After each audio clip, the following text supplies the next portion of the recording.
Tony Khan called tonight the start of a new era for AEW. This was the beginning of the Max era. He's been trying to get AEW on Max streaming for the longest time. Tonight was the first night. I watched it on TBS. I do know some people who watched the show on Max and were complaining about all the commercials. I don't know what they were expecting any different. It's like Raw on Netflix. You're going to get commercials, even if you pay for the non-ad version of the streaming service, but it is an opportunity for them to try to pick up some new fans at a time when they have lost a lot of viewers. As we now turn the page to 2025, it is a brand new year and a brand new page. And Tony Khan is going to try to bring new fans into the product. He is going to try to claw back some of the fans who stop watching the product. I don't think that tonight's show is going to make a difference in terms of those people. This was certainly not a show that would convince you, if you haven't been watching the show, that you should begin to tune in. Although overall, I did think it was a solid follow-up to World's End. But it is the Max era. And for those of you who are interested, the archives, the earliest AEW shows from 2019, are all now available on Max. So I have the list here of what you can find. If you have a Max subscription, they have the earliest events, Double or Nothing 2019, which is still one of the best shows they ever did. That's the show that had the Cody Rhodes, Dustin Rhodes match. I was in the third row for that. It's a really special experience being in the building for that one. So that first Double or Nothing is up. The first Fighter Fest, Fight for the Fallen, All Out in 2019, and Full Gear. All 2019 episodes of Dynamite. So I think there may have been 12 or so in total. All of those first year episodes are up. And all of the episodes from this past year from October through December. Those are also up on Max. And season 1 of the All Access show. Remember that All Access reality show where Britt Baker and Adam Cole, they were kind of like the stars of the whole thing? So that is up as well on Max. More to be added on a rolling basis. So we don't have any sort of schedule as far as when everything will be up. I suspect it's going to be like Netflix and the classic episodes of Raw. You can find some right now on Netflix, but you're going to find them very scattershot. And evidently, the plan there is to simply add a little bit more and a little bit more every few months. So I suspect with AEW, it's going to be the same thing because they're going to want people to buy their Max subscription. They're not going to want everybody who wants to watch the classic stuff to subscribe once, watch it all, and then cancel. So that's the plan as far as the uploading of content. But tonight's show, Adam Copeland, back in the ring for the first time since he broke his leg at Double or Nothing back in May. And I sit here and I tell you that Adam Copeland is back, and Adam Copeland was in the main event tonight, the Rated R superstar. But I stand corrected, everybody. See, I'm wrong. When I sit here and tell you that Adam Copeland is back, Adam Copeland is not back. Because now, for reasons unexplained, it is now just Cope. That's his new name. And it's not just the nickname. That's the name that they want him to go by because, boy, did they say the word Cope over and over and over again. I feel like that's a good word to describe what many fans were doing or not wanting to do when it came to AEW numbers as the year went on. It was harder and harder to cope as the numbers went down and down. But Cope is now going to be his new name going forward. And I just, I sat here and I just thought to myself, is Vince McMahon working for Tony Khan? Did he not bring in Shane? He brought in Vince secretly? Like TNA tried to secretly bring in Tessa Blanchard? Is that what happened here? Where now he's just Cope. I mean, this is like a Vince McMahon special here, where somebody has a name and then they cut it in half. Or they lose their first name altogether and they just go by their last name. Now it's Cope. I can see it now. Coming soon to the merch shop, it's going to be Cope Harder t-shirts. They're going to try to make money off that. Cope Harder, that's going to be his new t-shirt. Oh my God. I don't get it. I honestly, I don't know what the genesis of this was. I don't know if Adam Copeland woke up one morning and said, you know what? I think Cope sounds cool. Right? Because, Tony Khan didn't go over to him and go, you know what, Adam, we're going to cut your name down to Cope. I think that's what we're going to do. No, it didn't work that way. So this was his idea. I would love to know the idea behind it. At the end of the day, it doesn't really matter. It doesn't change anything else about him or his persona, but it was hard enough for people to get used to Adam Copeland when he came in. I mean, how long was it before Jim Ross got hip to the fact that he wasn't Edge anymore and stopped calling him Edge on God? Poor JR now. I feel bad for him. If Copeland finds his way into like another pay-per-view main event match and they have Jim Ross on commentary, this fucking guy's not going to remember to call him Cope. You keep changing the guy's name on poor JR. What are you doing to the guy? Cope. Well, we're going to have to cope with it, whether you like it or not, because that's his new name. And he was in the main event tonight, and he got a win over the Death Riders to try to give him and the babyfaces, him and FTR, some momentum. Because somebody needs momentum against the Death Riders. The Death Riders story is just dying on the vine, okay? I've said this before. The Death Rider stuff just fucking sucks. So they need to inject some life into it in some way. And one of the things that they needed to do was to give them a formidable challenger, give them someone who will actually one-up them and stand up to them and have them back on their heels. And that's what they did in the main event tonight by giving Copeland and FTR the win. And obviously they're setting up for a Copeland-Moxley match at some point. We don't know when. Could be Australia. Grand Slam coming up next month. But what they also announced tonight is that next week on Dynamite, they did two things tonight, actually, as far as next week, which was smart to get people to tune in to next week's show. Because, everybody was talking about Fight for the Fallen, and it's the first Max simulcast. But what about next week, right? That's January 1st. What about next week? What about January 8th? What's going to happen then, right? Well, next week, we're going to get another Casino Gauntlet match. This is a Tony Khan special. He loves these Casino Gauntlet matches. And I can understand why, because they've done, 4 of them, I think? 3 or 4 of them at this point. And they've all been great. They're always fun. You just don't want to overdo them. So it's been a little while. It's been a few months. And so they're going to bust it out again next week. The winner of that Gauntlet match, the following week, on January 15th, will challenge Jon Moxley on their Maximum Carnage episode of Dynamite for the AEW World Championship. And I don't expect that Adam Copeland is going to be in the Gauntlet and win next week. So it looks like there'll be somebody else in the interim who will challenge Jon Moxley. We don't know who that's going to be, because the only person we know for sure who's in the Gauntlet next week, actually 2 of them, is Jay White, who won a triple threat match tonight to earn the number 1 spot in the Gauntlet, which is important because in these AEW Gauntlets, you need to be in there early because it could end at any moment. Doesn't help you if you come into the Gauntlet last, right?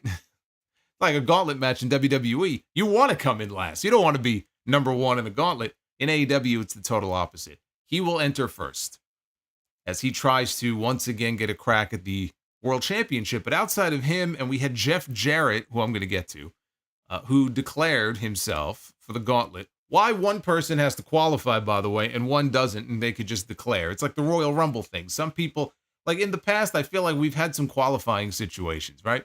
But then you have somebody who will show up and be like, I'm going to be in the Royal Rumble. Well, why wouldn't everybody declare for the Royal Rumble? It's like, here, why wouldn't everybody want to be in the Casino Gauntlet match next week? If you know that there's a World Championship match on the line. What, Powerhouse Hobbs tonight, right? Powerhouse Hobbs had a handicap match. How come he didn't get on the mic when the match was over and say, put me in the Gauntlet, right? He'll probably be in there anyway. It's just one of those things that is unexplained. But Jay White is going to be number 1 in that Gauntlet match next week. I mentioned Jeff Jarrett. One of the things that I have talked about here on my streams and on the podcast, and I've given praise to Tony Khan for this, is the way that he treats the legends in his company. Sting being a shining example of Tony Khan going out of his way to honor someone with the kind of history in the business that Sting had, was a very cool thing to see, because he got the send-off that he deserved at Revolution last year. And it was one of the greatest moments in AEW history, right? Sting's run is just tops. Bryan Danielson is another one. Tony Khan wanted him to win the World Championship at All In at Wembley, and he did, and it made for a great moment. It was one of the best matches all year last year. So that's great. Now, we come to Jeff Jarrett. And Jeff Jarrett, at World's End, teased that he was going to have an announcement of some kind on Dynamite this week. And obviously, the first thought that pops into your head is that he's going to retire. What else could it be, right? Unless it's a big swerve. They wanted you to think it's going to be him showing up and saying that he's winding down. He's getting ready to call it a day in the business. He shows up tonight. He gets in the ring. And in fact, not only is he not calling it quits and hanging it up, but Jeff Jarrett made it very clear that he has signed his final talent contract. He has signed a new deal with AEW. And I don't know if that's just part of the storyline or if he did in fact sign a new deal. He might have signed a new deal. Dustin Rhodes just signed a new deal. Yeah, Dustin Rhodes is another one. He's had this great run for the last few years. He was talking like his career, he was going to call it quits a couple of years ago. He's still going. You know, he's one half of the Ring of Honor Tag Team Champions right now. But he's not out there competing for the AEW World Championship, right? Jeff Jarrett says, not only am I sticking around, I want to hold gold in AEW in 2025. Now I'm starting to sweat bullets here as I'm listening to this promo and I'm watching him speak here in the middle of this ring, and I'm like, oh God. You know, with the Owen Hart tournament, didn't bother me so much. He had that personal relationship with Owen. They told a great story with him, what Owen meant to him and why being in this tournament would be so important to him. And I said, you know what? I don't have an issue with him getting in there and being in the first round.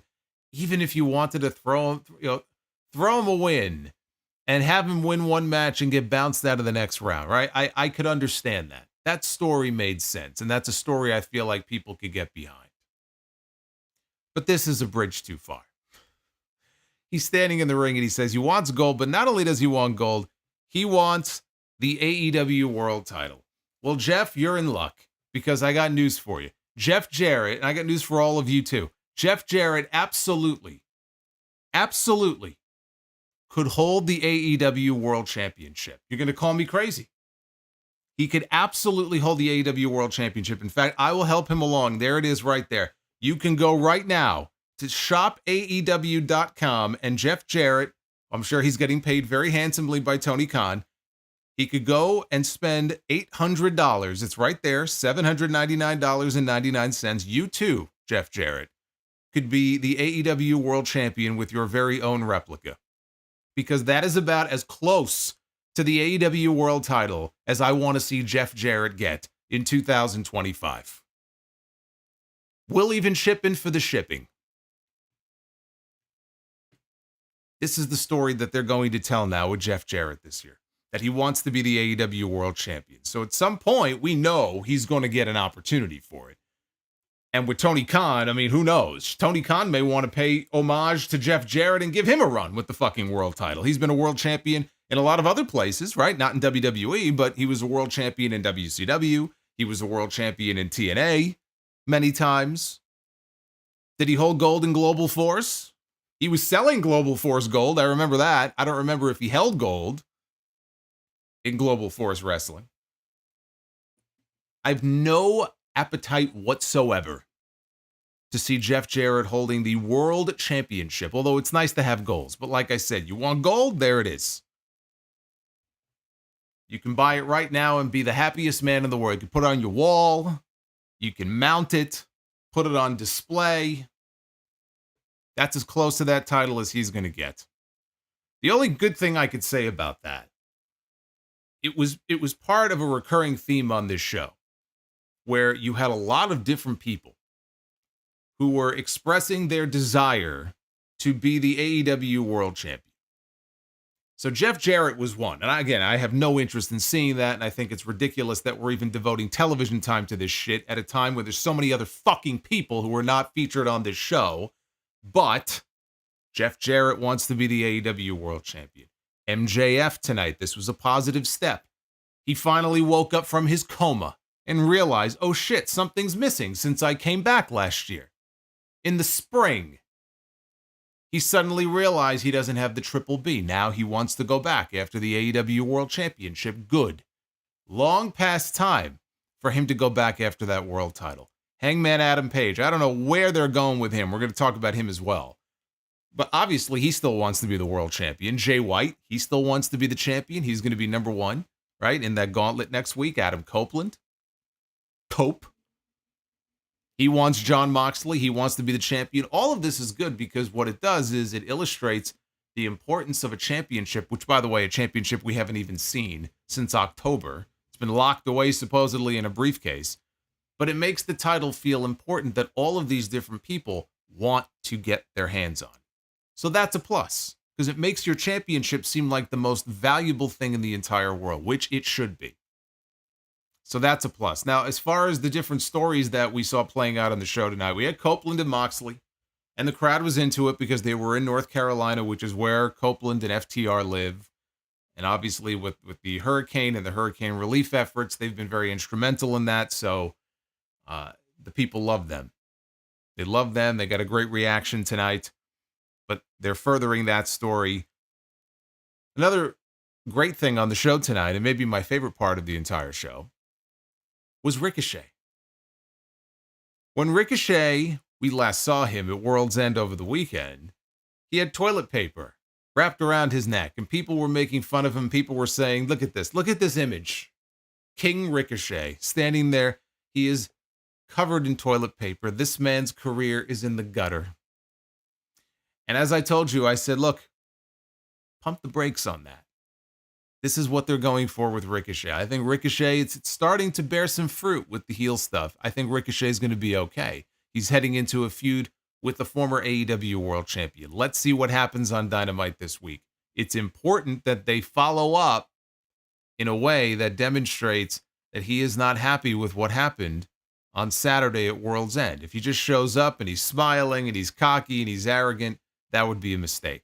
Well, tonight he showed up and he wasn't smiling.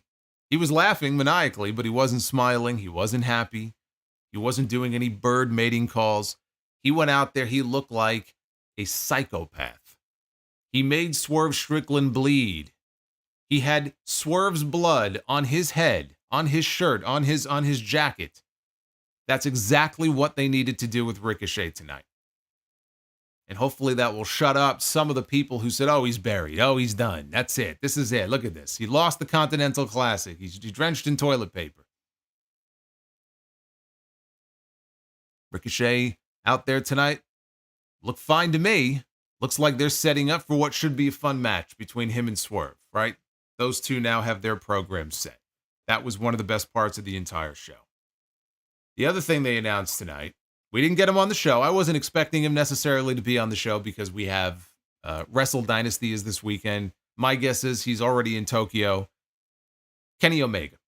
We saw him at or at World's End, rather. He came out to present the Continental title to Kazuchika Okada. They were teasing a future match between the two of them. He's wrestling his first match in over a year this weekend, this Sunday against Gabe Kidd at the Tokyo Dome. And now we know that Kenny Omega will be back on Dynamite next week. And that's a great thing because AEW could use Kenny Omega back on this show. ASAP. Get him back in the mix. This is a good thing. Getting Kenny back on TV, getting MJF back in the world title mix, right? These are positive steps. But it's smart for them to hold off one more week and say, hey, if you want to see Kenny Omega, you got to tune into the show next week. You tune in next week, you get Kenny, and you get the Gauntlet match. So I think they set things up well to hopefully have people want to tune in to see what they're going to do in week 2. It's going to be very interesting to see if they can try to claw back a lot of that audience that they hemorrhaged in 2024. And we're not talking about a small loss. I talked about this in my year in review. Now, how the show went from averaging 800,000 to 900,000 people tuning into Dynamite every week at the beginning of last year to at the end of this past year, 500,000 to 600,000. And I said, where did those 350,000 people go? They had to go somewhere. Went to Mondays and Fridays, but where'd they go? one of his goals should be to try to get those people back. The way you get people back is by having focused stories and stars that people want to see. That's where people like Omega and MJF could really help Tony Khan, and Swerve and a lot of other people they have on that roster right now that he could tap into and utilize better in the new year. That's my hope. That's my hope. Not for Cope, but that's my hope in 2025. I'm less interested in seeing Adam Copeland main eventing matches and more interested in some of these other names that I just mentioned. That's who Tony Khan should build around in the new year. This is your AEW Dynamite Fight for the Fallen review. It is New Year's Day. It is 2025, the first full stream of the new year. We were streaming overnight. I had a lot of people joining me for my annual New Year's Eve stream. Make it till midnight. Oh, we made it to midnight. We went to midnight and we went beyond. And if you missed it, go back and check it out. It's long, but we had a lot of fun last night. We did a bunch of Be the Bookers. We'll try to do at least one Be the Booker tonight. We'll see if we do more. But thank you to everybody who joined me on the stream last night. Like I said, I had a lot of fun, a lot of tremendous support. Very thankful for that. And now we start a brand new year. Because the shows don't stop, the content doesn't stop, it just keeps rolling on. So hit that subscribe button, like, and super chats are open as well as they come in. You'll see them popping up on your screen. I will, of course, be reading your messages a little bit later on here in the stream. There was actually more news. Yeah, I mentioned that this is a new era for the learning tree. Shut the fuck up. That's another positive. No Chris Jericho tonight on the show. Fuck that tree. That's always a good thing. We had his learning tree compatriots, but no Chris Jericho. He was nowhere to be found. Fuck that tree. Thank you, Tuxedo. Thank you very much. What I was going to say is when the show started tonight, we had brand new music.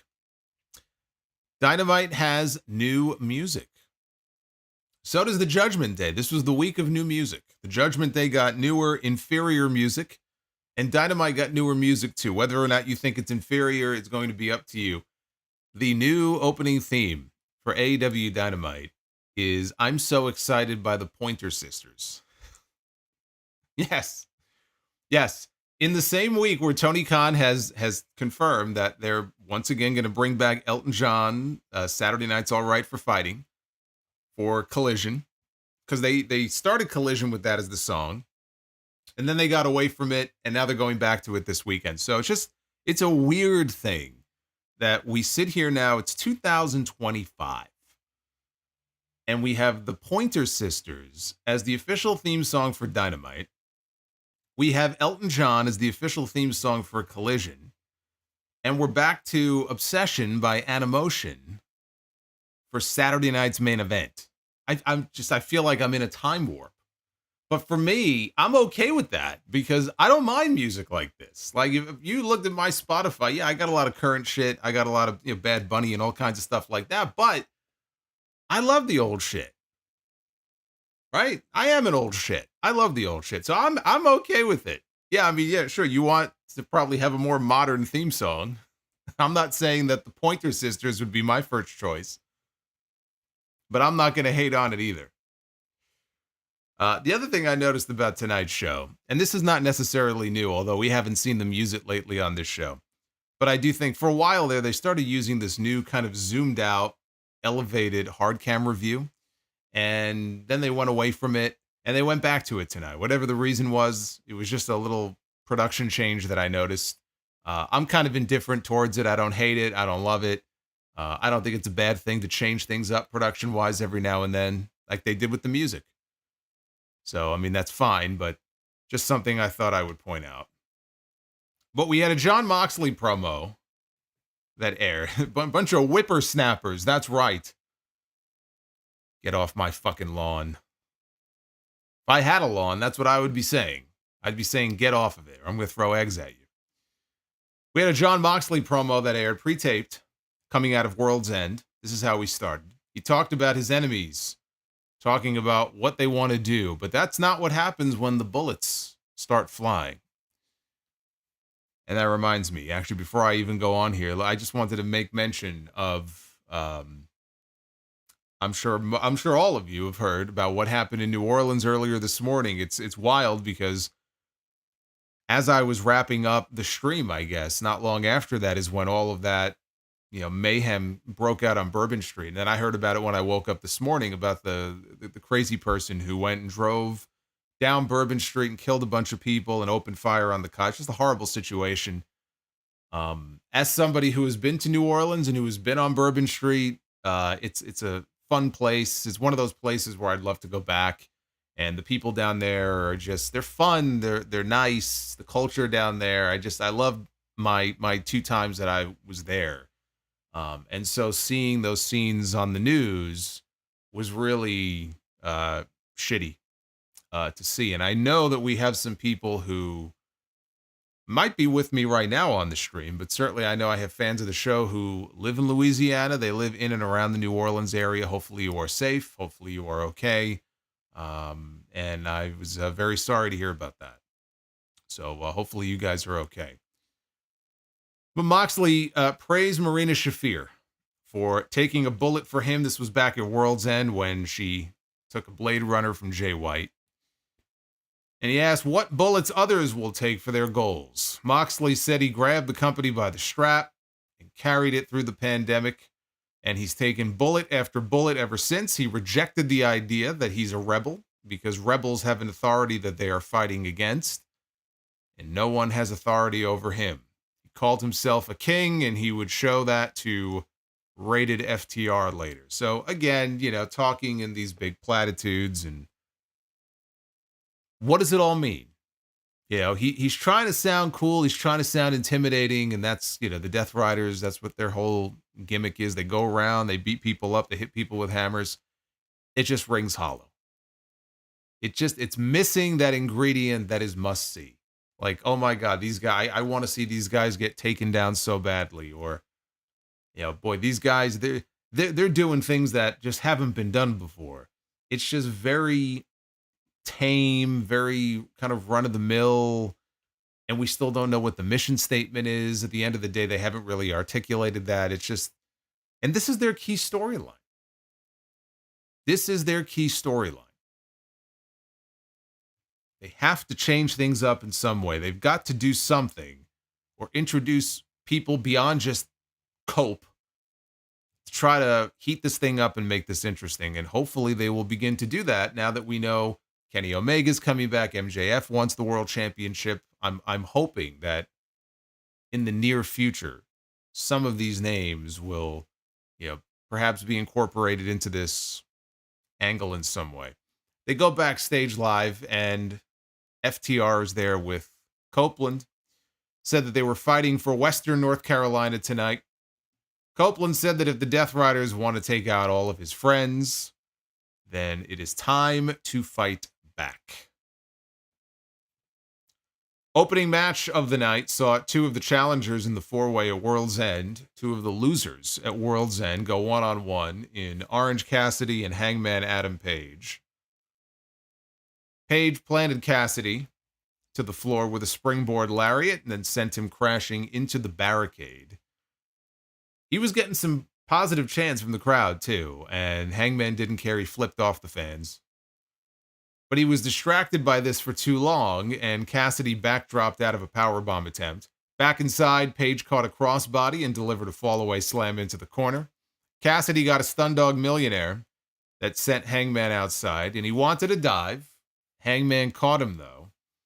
Cassidy avoided the apron powerbomb, but not a fallaway slam on the ramp. That put Hangman in control during the break. This is where I started to see some complaints online from people who said, I'm watching on Max, and I'm getting ads. What is this? I'm switching back to TBS. I am very curious, though, what the Dynamite numbers are going to be this week. Obviously, they're going to be lower. There's going to be a certain number of people who did stream the show. How many people, though? That's what I would love to know. How many people do you think are going to be streaming Dynamite on Max? Like, is Max going to release numbers? Are they going to give us a sense of, oh, this many people tuned in to see Dynamite? Probably not. But I would be curious to know. Page wanted a buckshot lariat. Cassidy, though, did the slow roll out to the floor to avoid it, and that forced Hangman to give chase. They repeated the spot again, which only pissed off Hangman even more. Cassidy wanted a top rope DDT. He got caught, and Hangman wanted a lawn dart. Cassidy, though, countered into multiple DDTs. Hangman wanted the buckshot. Cassidy countered into a poor-looking beach break. It was more like a backdrop, but they passed it off as a beach break for a 2 count. Cassidy connected multiple orange punches. Page rolled to the apron. Cassidy stumbled around. He was getting ready for another shot, but instead, he got caught with a buckshot lariat, and Hangman got the win. When the match was over, Hangman attacked him again and hit 2 dead eyes. He hit 1, and then he stood up with him again and dropped him on his head for a 2nd time. Referees come out. Christopher Daniels comes out. Now, Christopher Daniels on World's End, he came out after Okada won the Continental Classic, and he announced that he is no longer an EVP because Kenny Omega's back. Then they made it clear he's still in some sort of management position. We don't know what his title is, but he still works in management in AEW. So he's in the ring, and he gets up in Hangman's face, and he eats a right hand for his troubles. And Daniels is pleading that, I'm your friend. But he got booted in the face. And Hangman went to the back, and he was yelling for Daniels to stay out of his business. I thought that it was a solid opener. Not a great match, but it was a solid opener. When I said that I wanted to see what Tony Khan had in store for Hangman coming out of World's End, this is not what I envisioned. Feuding with Christopher Daniels is not what I envisioned. Now, is he going to feud with Daniels and wrestle Daniels, or is this, I'm wondering, some way to, kind of work the Elite back into things? Are we going to get something with the Elite and Hangman again? I don't know. Do they factor into this in some way? Is he going to be in the Casino Gauntlet next week? Right? He should be. But I don't think they made that official. We don't know most of the names that are going to be in that Casino Gauntlet next week. The idea that he would be in it, maybe he'll win, but if he's got something going on with Daniels, the likelihood of him winning if he's in the match is very slim. So probably not. So I don't know where this is going. But whatever it is, he's got to be doing better than this. There has got to be something bigger and better in store for Hangman Page. Even though he just was part of the main event at World's End, challenging for the championship, it just feels like he has been cooled off unnecessarily coming out of that cage match with Swerve back in September.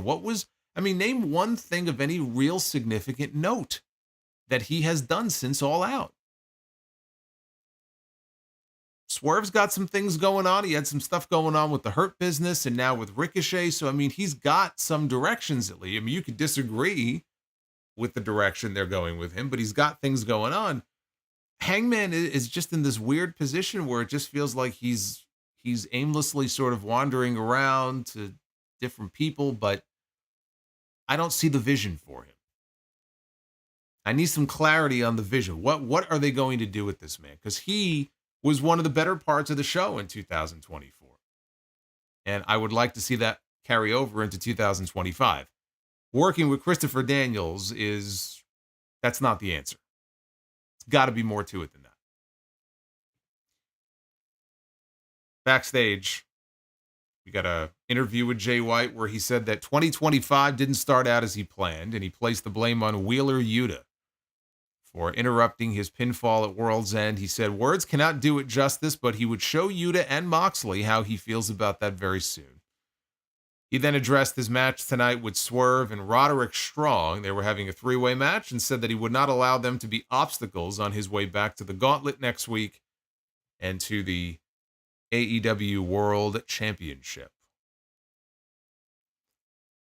We had the Hurt Syndicate, who were not on the pay-per-view, Bobby Lashley and Shelton Benjamin taking on the Acclaimed. Yeah, they come out and they say that everybody loves the Acclaimed. I'm not so sure about that. Not anymore, they don't. They used to, but definitely not like it used to be. Now, as the Acclaimed were making their entrance, they aired an inset promo from earlier where Anthony Bowens asked Max Caster Did you hit me with the Ring of Honor World Championship intentionally? During his match on Rampage, the final Rampage aired last Friday, and we had Anthony Bowens against Chris Jericho, and he wanted to know if his partner hit him with the belt on purpose or not. So Caster said that he didn't, and he said that Bowens needs to get focused because tonight with the Hurt Syndicate, there's no scissoring. He's not even going to rap on his way to the ring. It's going to be Anthony Bowens and the best wrestler alive. And Bowens was tired of hearing about it, and he walked off. So the Acclaimed, immediately in this match, they begin arguing about who should start. That led to Lashley running over both of them, and he launched Max Caster with an overhead belly-to-belly.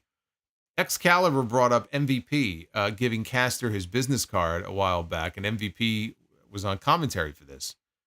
And he said that he took too long to answer, while Lashley and Benjamin both said that they didn't want him. Caster got off one elbow, a back elbow, before being clotheslined outside, and Shelton Benjamin was throwing him repeatedly into the barricade. Bowens is just watching this. He's on the apron, and he's watching this play out. Back inside, Caster, he floated over a suplex. He dove for a hot tag to Anthony Bowens. Bowens was in there, I'd say maybe 30 seconds, if that, before Caster blind tagged himself back in. So now they're arguing again. And that led to some Suplex City from Shelton Benjamin on Max Caster. Bowens, meanwhile, he drops off the apron, and he's just going to watch. He's standing on the outside. He is just an observer now. He is a wrestling observer as he is watching this match, and he is watching his partner get his ass handed to him. Lashley makes the tag. He hits a spear. He hits a spine buster. He got the Hurt Lock applied for the quick submission. And Bowens, he didn't say this on the microphone, but like the camera picked up on him saying when the match was over, Caster is not the best wrestler alive. He is a selfish asshole. And he walked to the back. The Hurt Syndicate looked dominant here, and you got most of the fans, I dare say, wanting to cheer these men. It's the same problem. I don't even know if problem is the right word for it. You have the same issue that you had with the Hurt Business in WWE, where they come off, they have the cool factor about them. And of course, I mean, they're going out there and they're beating the hell out of people. They're kicking ass. What's not to love? The people cheer them, even though they're not really supposed to be baby faces. Again, whether or not you think that's a problem is in the eye of the beholder, but people still love the Hurt Business, Hurt Syndicate, call them whatever you want to. They just don't want to boo these two. But as far as the Acclaimed is concerned, it is incredible. And maybe it shouldn't be because Tony Khan, his booking in 2024 in a lot of ways left a lot to be desired. But think about where the Acclaimed was a year ago. Look at where the Acclaimed is today. Scary. It is scary how ice cold they are now. Like when they come out, the reactions they used to get compared to the lack of reaction now, it's sad. And now obviously they're working this breakup angle. They're teasing a breakup. But even before that, even before they started really going in hard on the teases, just listen to the reactions, right? It's nowhere near what they used to be.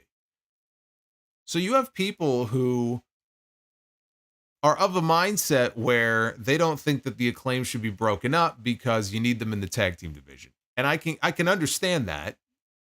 But at the same time, they're not over at the level they used to be. They, I think, played out the daddy ass stuff and all that as much as they can. They got as much out of it as they could. I'm not saying that one day you can't find a way to get the people to give a shit again about the Acclaim, but I'm not of the opinion that, you have to keep them together. I feel actually just the opposite. And clearly they are at least teasing the idea that they are going to split. It was interesting to hear MVP talk about how the offer to Max Caster expired because he didn't respond in time, right? So they basically, pulled their offer to him. Everybody is focused on Max Caster. I'll tell you what I would do. What I would do is basically pull a swerve here. It should be Anthony Bowens joining the Hurt Syndicate. That's what I would do. That's what I think needs to be done. Anthony Bowens should be the one joining Bobby Lashley and Shelton Benjamin. Because if you're worried about, the Acclaim gets split, look at Santana and Ortiz, right? I mean, that didn't work out too well for them when they split them up. Yes, it could go sideways very easily, and they could end up on Ring of Honor, and it could be far worse where they don't even see them on Dynamite anymore. Max Caster, you know what? Yes, that could happen to him. Anthony Bowens, there's something with Anthony Bowens that I think can be tapped into as far as a singles run is concerned.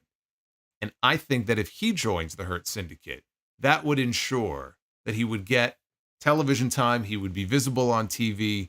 I think the cool factor of the Hurt Syndicate would rub off on him, and I think it would do him a lot of good. Can't speak to Caster, but for Bowens, I think that's the way to go. So that is a move that I can get behind.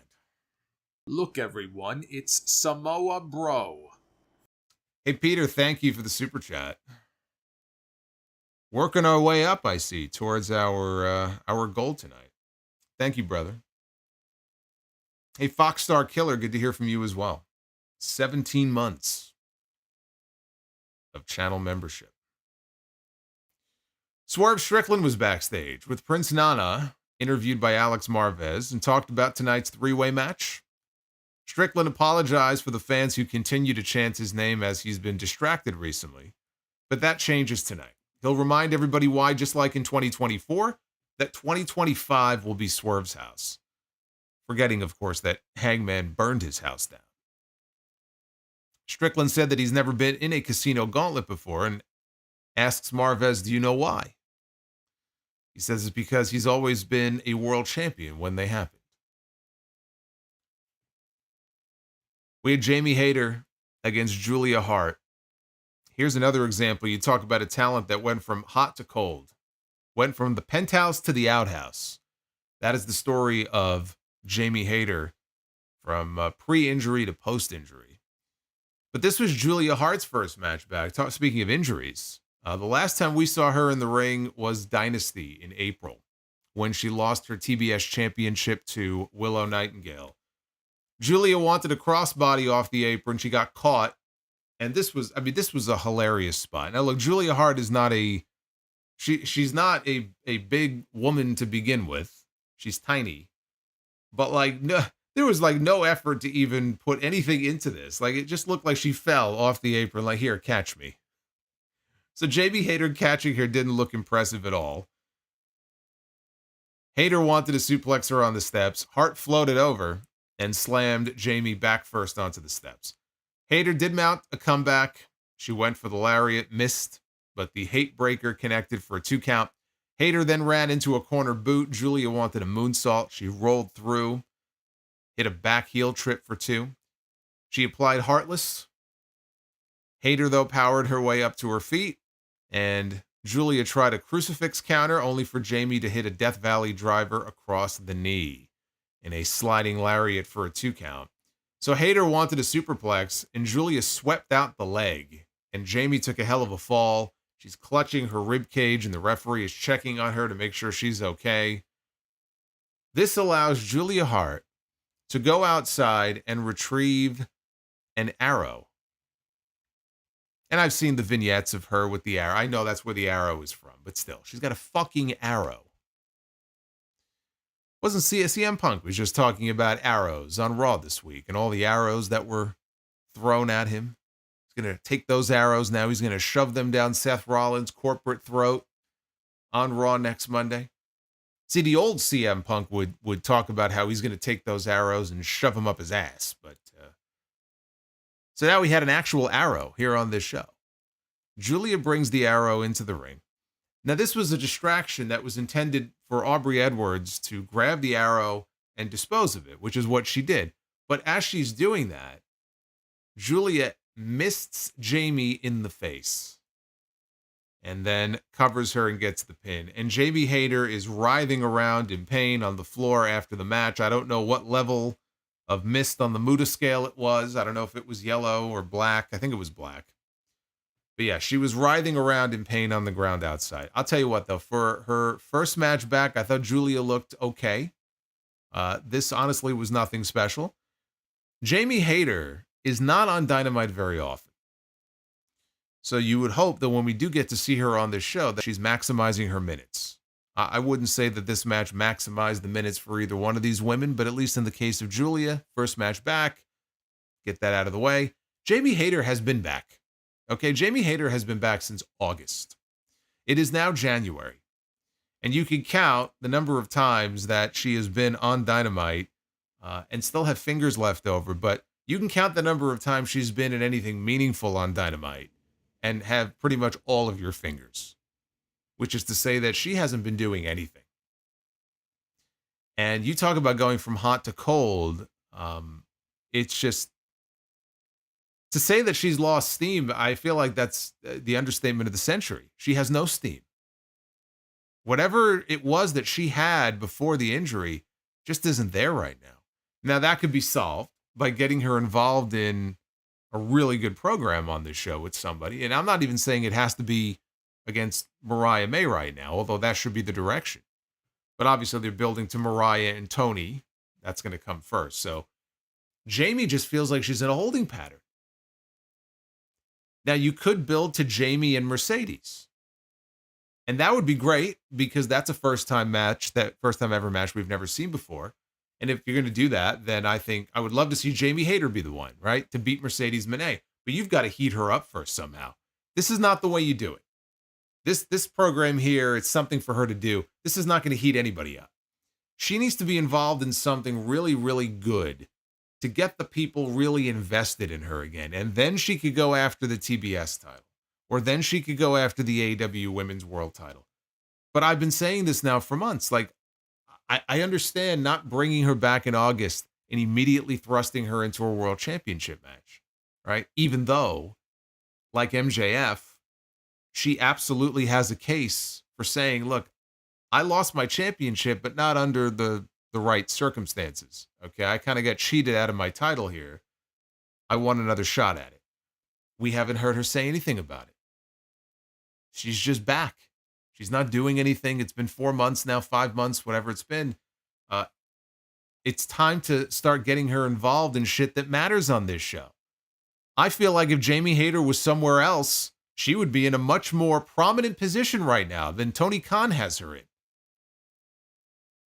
And if he doesn't want to lose her to someone else, then he needs to work to get her involved in something very soon. Because it's sad when I see her out there and it just feels like nobody cares. And it just feels like it's just another person. This woman should be a star on this show. She was at one time a star. She was one of the top stars in the company, not just the division, in the company. I want her to get back to that. Let's start the path to get her back to where she was before.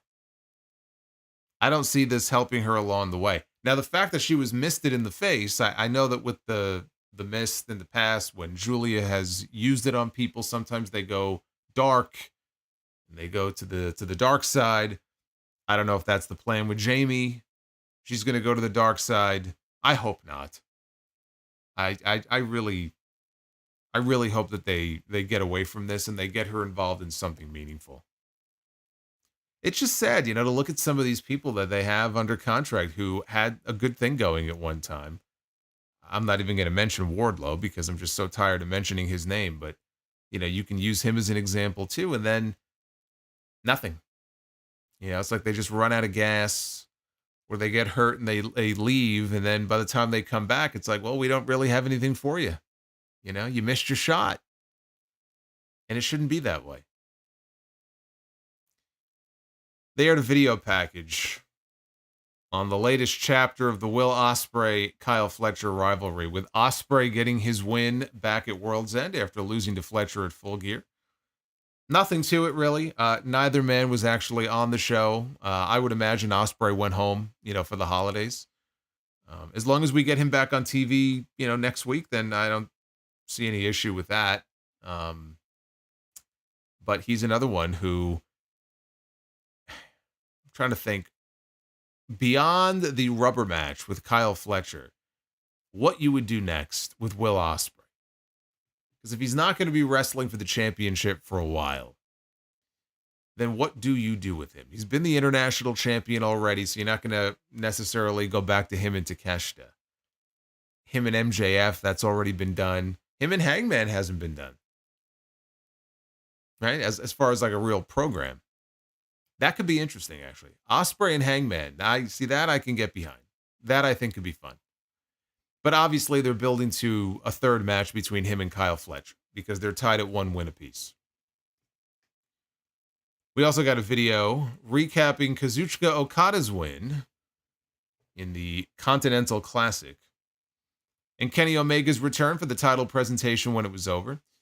This is where they announced that Kenny would be back on Dynamite next Wednesday. We then got a pre-recorded promo from Okada, who gloated about defeating Ospreay and being the best tournament wrestler in the world. He questioned how many times he had to beat Omega and told him to stay out of his business, bitch. And they did it again tonight, by the way, where they zoomed in on that All In Texas banner. That's 7 months away. So it's interesting that they're already going so hard in on promoting this match, seemingly for All In, when we are so far away from that show. But that really is the best place to do it. That match is a match that is deserving of a big stadium. And they don't have any other stadium shows this year unless you want to count Arthur Ashe. Assuming they go back to Arthur Ashe. Fuck that tree. And that's even later in the year. So unless they were going to do something in Australia, and they're not running actually a stadium anymore in Australia. They're running a smaller venue now, but All In really is the place that they should be doing that match. We come back into the arena, though, and we had the TBS champion, and still, Mercedes Moné makes her entrance for her New Year's celebration. This is hot off her win over Chris Statlander, her second straight win over Chris Statlander at World's End. She gets in the ring, and her New Japan Strong Women's Championship is on display in the ring. And she claimed to be the greatest TBS champion of all time. She introduced the video package that showed basically highlights of her run that she had last year. She then said that her first stop in 2025 is going to be the Tokyo Dome and her match with Mina Shirakawa. This may well have been the first mention on television that she's even going to have a match at the Tokyo Dome. If it was mentioned before, it was a fleeting mention. Here, they devoted almost an entire segment to it because we're only a few days away from Wrestle Dynasty. And it's like, oh shit, we better give this the hard sell because it's not just a New Japan show. It's a joint show with AEW and New Japan and CMLL. And it just so happens to only be a few days away. So this is the first hard sell that we've even had for this match. This match wasn't even official up until 2 weeks ago.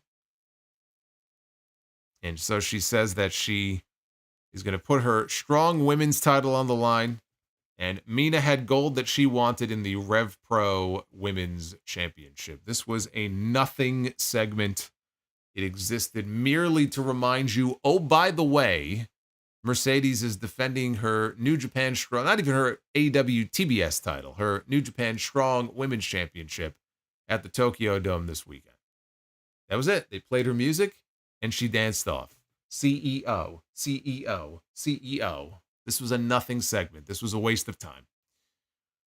We had a video package talking about Fight for the Fallen's partnering with the American Red Cross and multiple charities to help Hurricane Helene victims in rebuilding. Dax Harwood was shown presenting a check to the World Central Kitchen and the Asheville Dream Center. Of course, he and Cash and Cope all live in and around. They might actually be in Asheville, but they're in and around the Asheville area. So this show tonight, the location of the show, very important to them, obviously, because if they weren't impacted themselves, they know people who were impacted by those hurricanes, which were just devastating. So that was nice to see them put some attention on that. We go backstage to Alex Marvez with Adam Cole, Kyle O'Reilly, and Roderick Strong. Cole said, finally, the Undisputed Kingdom is complete. Hold on a second. Yes. That's what I think of the Undisputed Kingdom finally being complete. So O'Reilly said that they have it all covered. trios, tag teams, singles, triple threats. Roddy said that he could not have said it any better, and tonight he's going to win the triple threat match, and he reminds them that in the Gauntlet match, it's every man for himself. And that led into the three-way match. Switchblade Jay White, Swerve Strickland, and Roderick Strong. The winner gets the number one spot, the number one entry in the Casino Gauntlet match next week. And again, you want that first spot in these gauntlets because it ends after one fall. It's one fall to a finish. So the first person to get a pinfall or a submission wins the entire thing. If you're going to be coming out at number 11 in the gauntlet and you don't get to come out, tough luck. So the earlier you get in, the better your chances are going to be that you can walk away the winner. I have no idea why Roderick Strong was in this match. I have no idea why Roderick Strong was in competition with Jay White and Swerve Strickland for a spot in the gauntlet when we haven't seen Roddy do anything since losing to MJF at Full Gear and getting his arm broken. Although it became clear why he was in the match when it came to the finish and who took the loss. So I guess there's your answer. It's like Commander being in the Continental Classic to replace Juice Robinson. Why do you think Commander was in the Continental Classic? Why do you think the Beast Mortos was in the Continental Classic in the other group? One reason. That's it. So after a commercial break, all three men were fighting up in the corner. Everybody crashed down. Swerve got to his feet first. Powerbomb Roddy into Jay White in the corner. As he went for a rolling flatliner, Strong countered into a code breaker on Strickland and then an angle slam and a tiger driver on Jay White for a 2 count. Strickland hit a standing swerve stomp on Roddy, missed the house call kick. White wanted the Blade Runner but missed. Strickland hit the rolling flatliner. Swerve wanted a swerve stomp. Roddy cut him off. Jay White rolled to the floor, and Strickland was left to decide, who do I go after? So he settled on Roderick Strong. Pump kick to Strong on the apron. Swerve then walks the barricade and hits another one to Jay White until who should show up in the crowd? Ricochet. Ricochet is right there in the front row, and he's in a suit and a tie. He's got glasses on. And he pulls a Sid Vicious, and he pulls out a pair of scissors, and he attacks Swerve Strickland with the scissors, pops him right in the head. And they were, not only were they scissors, I should point out the fact, whatever the significance of this is, they were golden scissors. Like I've heard of a golden shovel before, but this was a golden pair of scissors. And he jabbed this man in the head with it. And then he stared down. He looked down at Swerve. He just stood there. He was looking at him like a psychopath.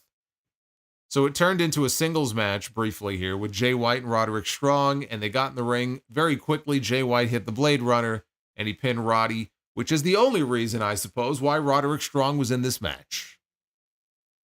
If we were looking at this from in a kayfabe way, why was he in this match? I don't have a good answer for you. But why was he really in the match? He was in the match so that Swerve wouldn't have to take the pin. This only went 10 minutes, but it was good. It was a good 10 minutes. Ricochet costing Swerve is what made sense. Made total sense to do that. The way that he was embarrassed at World's End, the things that Swerve said about him, the toilet paper stuff, calling him bald, all of this shit. The only thing that Ricochet should have done tonight was go out there and try to maim this man. The worst thing that they could have done, A, was not have him on the show at all, but B, was just have him come out and not get his revenge for what Swerve did to him on Saturday.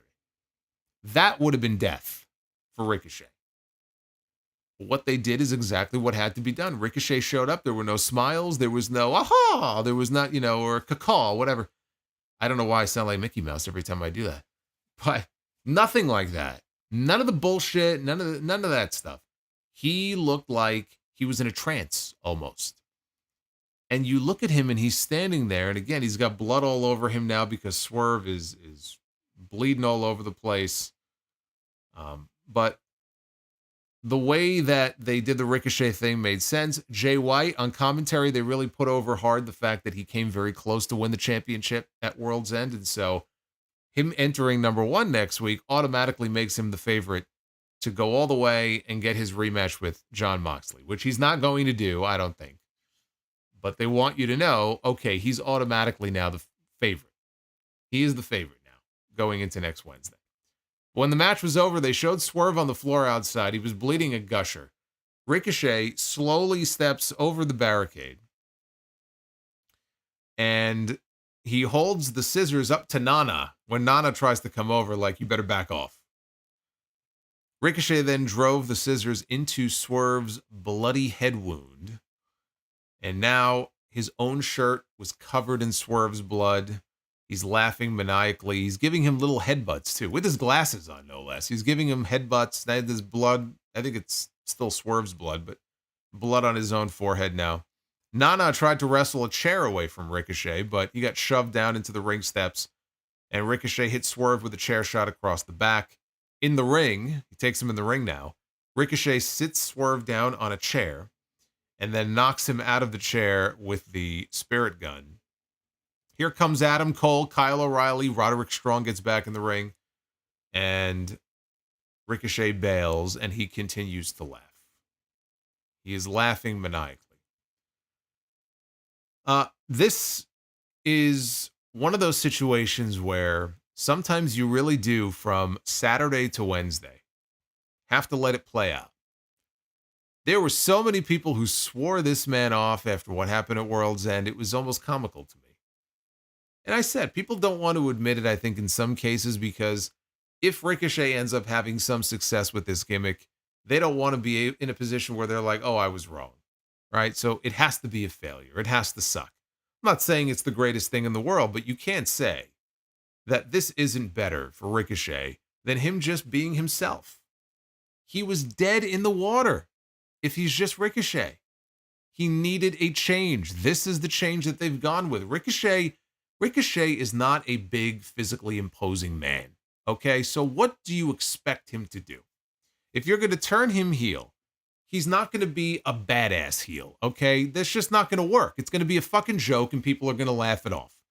If you are going to turn Ricochet heel, the best way to do it is the way that they have done it so far, which is that he is completely full of himself. He thinks he is the greatest thing in the world.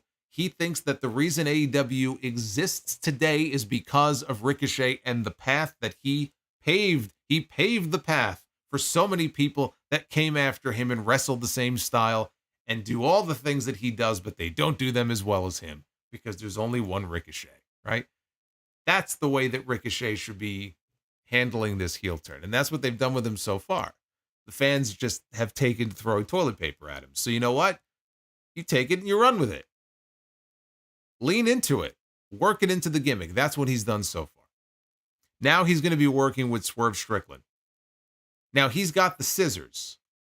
And if he doesn't try to use those scissors to cut Swerve's hair, I don't even know what we're doing here, because you have Swerve Strickland going around saying, you bald. You bald. You bald. You bald bitch. Calling him bald, getting the people to call him bald. They're chanting bald. Remember at World's End? Na, na, na, na. Na, na, na, na. Hey, hey, hey. You're bald. Okay, that was a chant. That was a real chant during his match with Okada. Okay? If he's not going to use the scissors to try to make Swerve bald, then what are we doing here? Right? It has to happen. Maybe they'll have a hair match. Although I guess Ricochet would have to put something up. He has nothing to put up. Samantha, maybe. I don't know. But for all the times he mocked him for being bald, I mean, he's got scissors, right? It only makes sense. He would go after the hair at some point.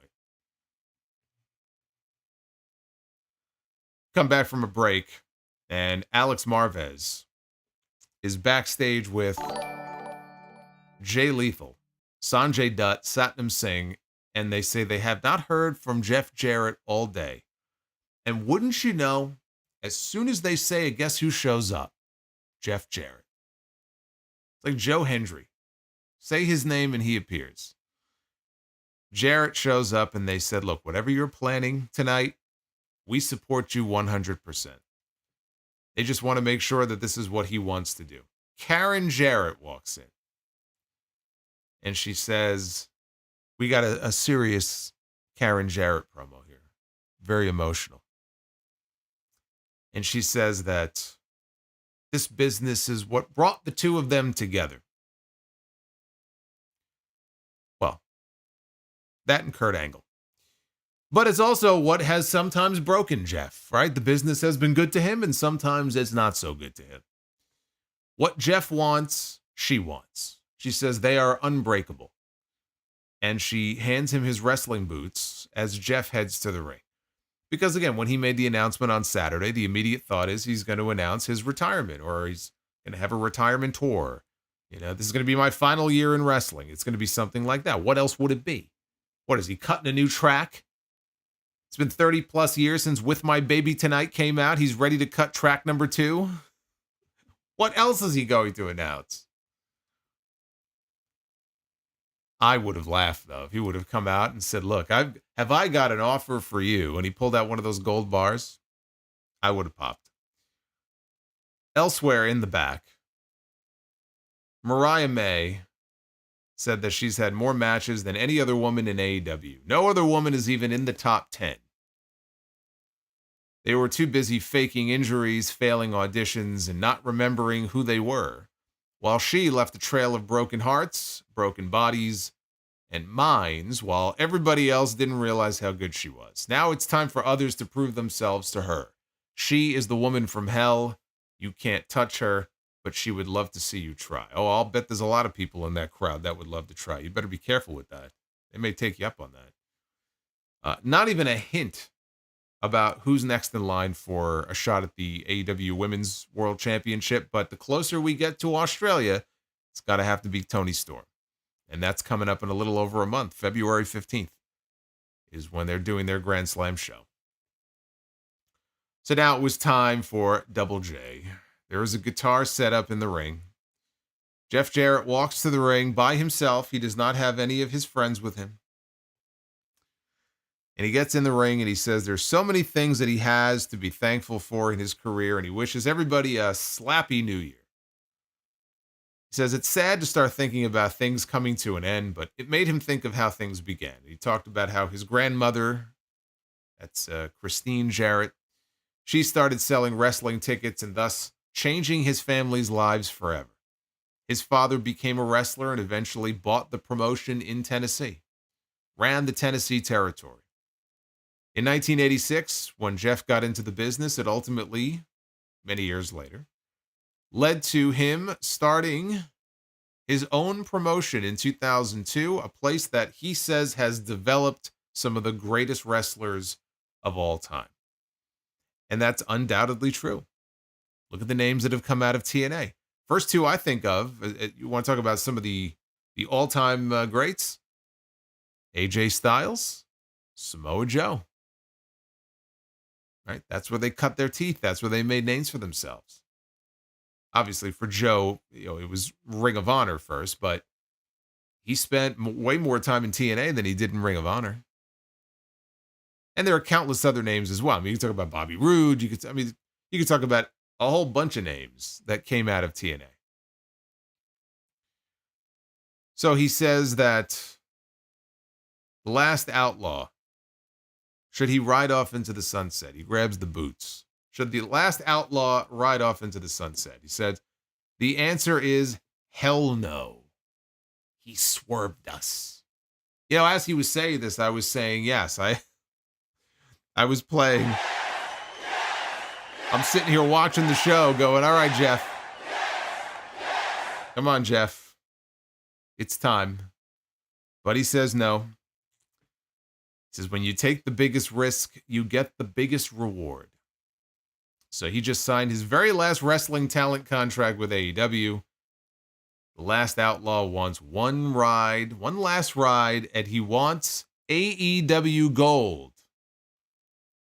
And he is talking about taking the biggest risk of his career. What he is talking about, it's not anything other than the big one. Because he said you would get a casino gauntlet match next week. Count me in. Because Jeff Jarrett wants to, in 2025, to become the world champion. He wants to be the AEW world champion. Okay. and I want a pony. But we can't always get what we want, now can we? But actually, Jeff, again, you can, because there it is once again on AEW Shop. For a cool $800, you can be the AEW World Champion. Let's all pitch in and get Jeff his belt. That'll be our retirement gift to him. You know, some people get a gold watch. We'll get him a gold belt. That's about as close as I want to see him getting to the AEW World Championship. Now, look, if it turns out to be a little TV side quest, no harm, no foul, right? But how much time are they going to devote to this?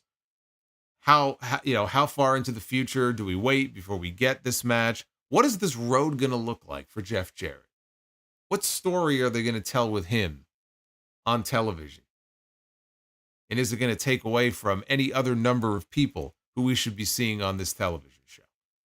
Jeff Jarrett can still go in there. He knows how to get a great reaction. He just had this match with QT Marshall on the pre-show last weekend. The most basic wrestling match you'll ever see, but it works because QT Marshall knows how to get heat. And Jeff Jarrett, he's the elder statesman at this point, so people cheer for him. So they didn't have to do much. They worked a very basic match, but the crowd reacted, and it was fine. And Jarrett can still get by and do matches like that. But as far as him going after the World Championship and all this, get the hell out of here. I have no desire to see this. We have Powerhouse Hobbs in a handicap match, taking on John Cruz and Rob Killjoy. What a name, by the way. Rob Killjoy. John Cruz is the one who still has the best sell ever on the Nope spot that Samoa Joe did when he just walked away. He's the guy that got photographed in midair, like looking at Joe going, so good. So Hobbs immediately mowed through Cruz, turned Killjoy inside out with a lariat. Big splashes in the corner until a snap power slam flattened John Cruz. Huge spine buster on Killjoy. And Cruz got spine busted onto his partner, and Hobbs pinned both of them. And the announcers put over how if Hobbs is in the Gauntlet next week and his number is called, well, he's got to be the favorite.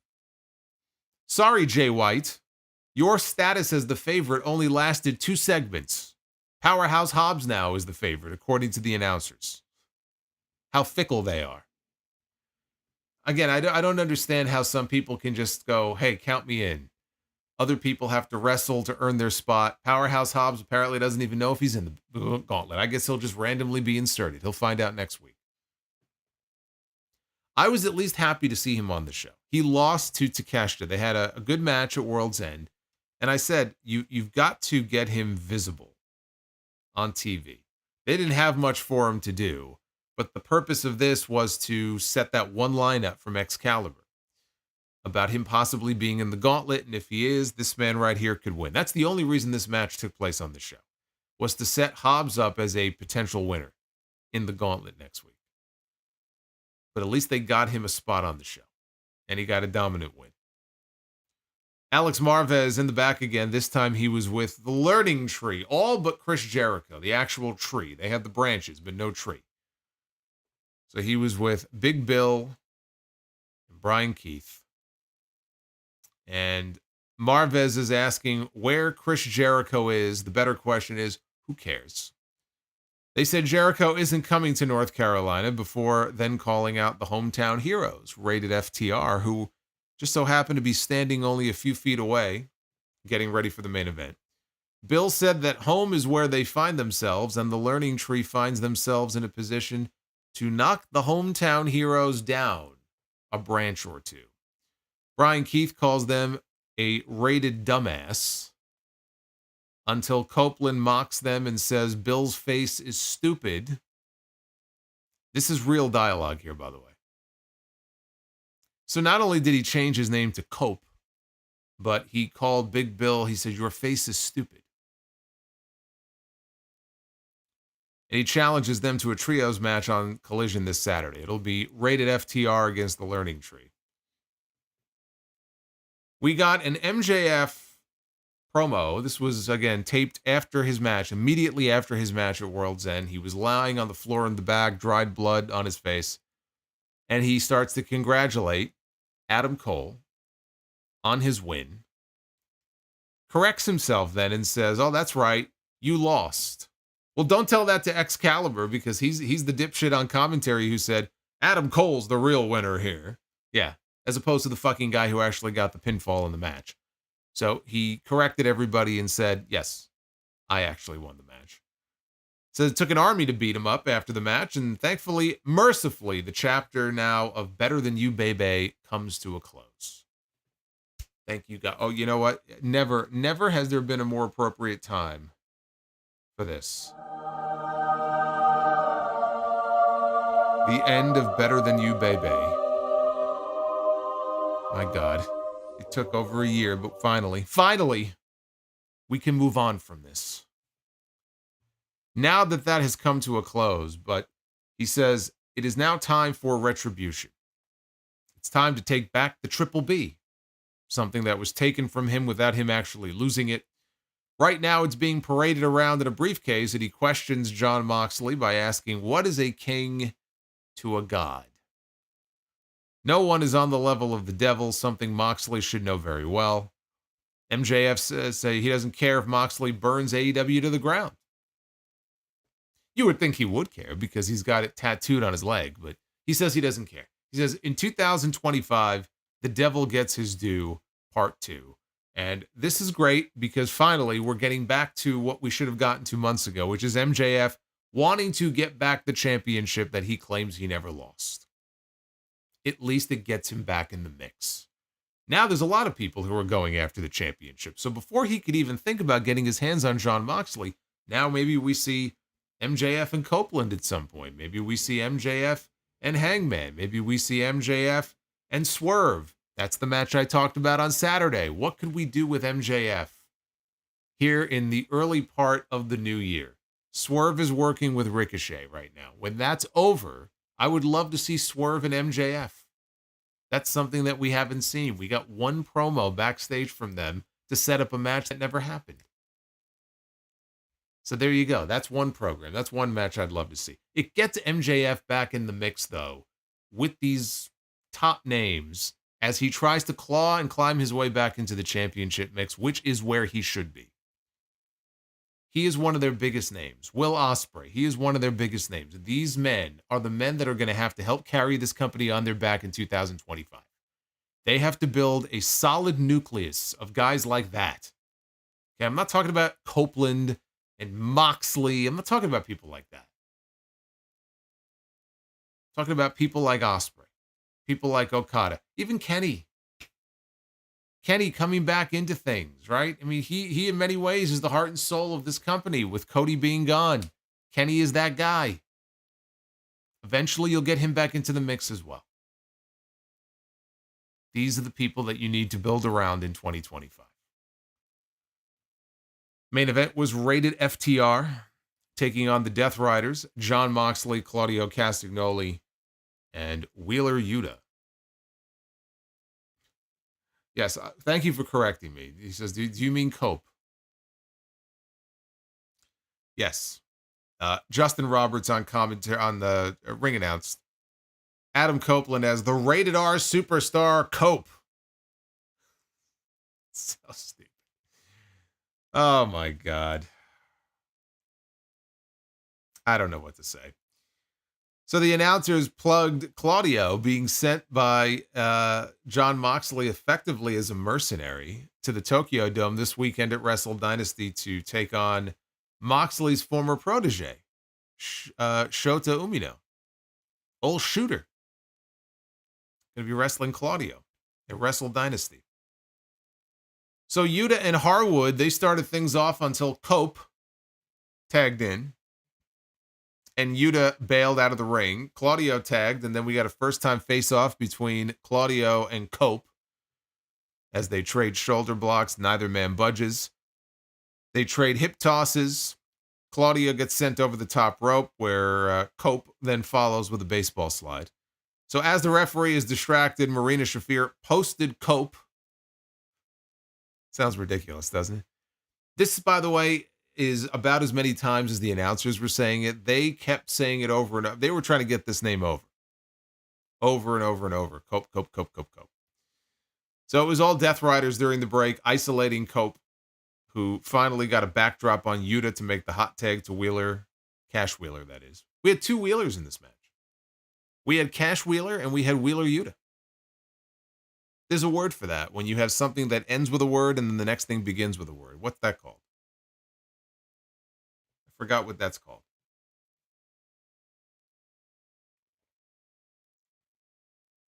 It's an anagram? I don't know what that's called. Dax tags back in, but Claudio cut off the spike pile driver attempt by FTR. Later on, Wheeler Yuta went up top, but he got cut off with a massive avalanche back suplex for a 2 count. They went to another commercial break. My clock, it was 9:58. Now, you knew there was going to be an overrun, but still, fucking commercial break at 9:58. What the hell is that about? So, Cope and Moxley, they finally tagged in at the same time. They slugged it out. Cope spun out of a Death Rider and hit the... Oh, it sounds so stupid. Copeland spun out of a Death Rider and hit the Impaler DDT. Moxley bailed, though, before the spear. So Copeland headed out after him. They brawled into the crowd. They made their way back to the ring, where Moxley blind tagged Yuta. Copeland got planted with a DDT. Yuta signaled for the spear, but he ran into a pop-up Liger bomb for a 2 count. Copeland wanted a spear, but he got his legs pulled out by Moxley and Claudio, and they crotched his jewels into the ring post. They gave him a good yank. His legs, not his jewels, but they yanked his jewels right into the ring post. I hate when that happens. Copacabana. There you go. Lucky Straight says Copacabana. Copacabana. That'll be the next song that Tony Khan. Give it time. Tony Khan will be using Barry Manilow before long. If they get that Shockwave show, I'm going to make a prediction right now. If AEW gets that Shockwave show that we heard about, like on Fox or something, which it doesn't look like that's happening anymore, but if they do, it'll be a Barry Manilow song that he picks as the theme song for that show. I'm calling it right now. So Cash Wheeler made the save. He wanted to dive after that. Claudio caught him, though, with a great charging uppercut to put a stop to that attempt. Claudio and Moxley, they cleared off the announce desk. Moxley then walked over to Tony Schiavone and kissed him. Don't look at me. Kissed him on the forehead before he climbed up on top of the announce desk. Teased the pile driver. Copeland backdropped out of it. All of this chaos and this distraction allowed Switchblade Jay White to sneak into the ring. And he laid out Wheeler Yuta with a Blade Runner, which the announcers completely missed. And only noticed it like at the very end as Jay White was bailing out of the ring. Because all the chaos going on by the announce desk, they obviously were not looking at their monitors. So they didn't even call the Jay White spot. Copeland tackled Moxley through the barricade, and then back inside, Yuta ate a shatter machine and then a spear to give Copeland the win. Rated FTR celebrate as the show goes off the air. I thought it was a fun main event. They had a hot crowd. Again, being in the hometown for the babyfaces had a lot to do with that. That obviously helped. Maybe it got a little too chaotic in there at the end because, like I said, the announcers really didn't pick up on the Jay White thing until it was too late. And that was kind of an important spot. But the babyfaces had to win. Somebody had to get one over on the Death Riders for a change.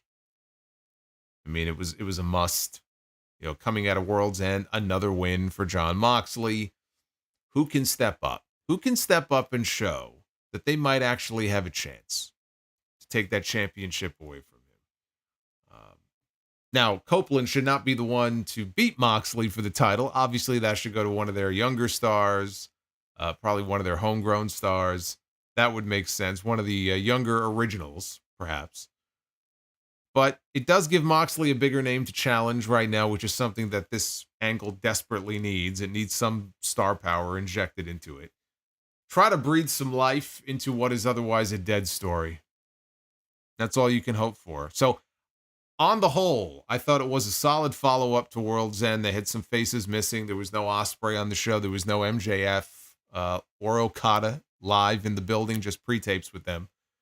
And Okada's coming off his Continental Classic win, so he wasn't there either. No Toni Storm. They're saving her for a match with Deonna Purrazzo on Collision.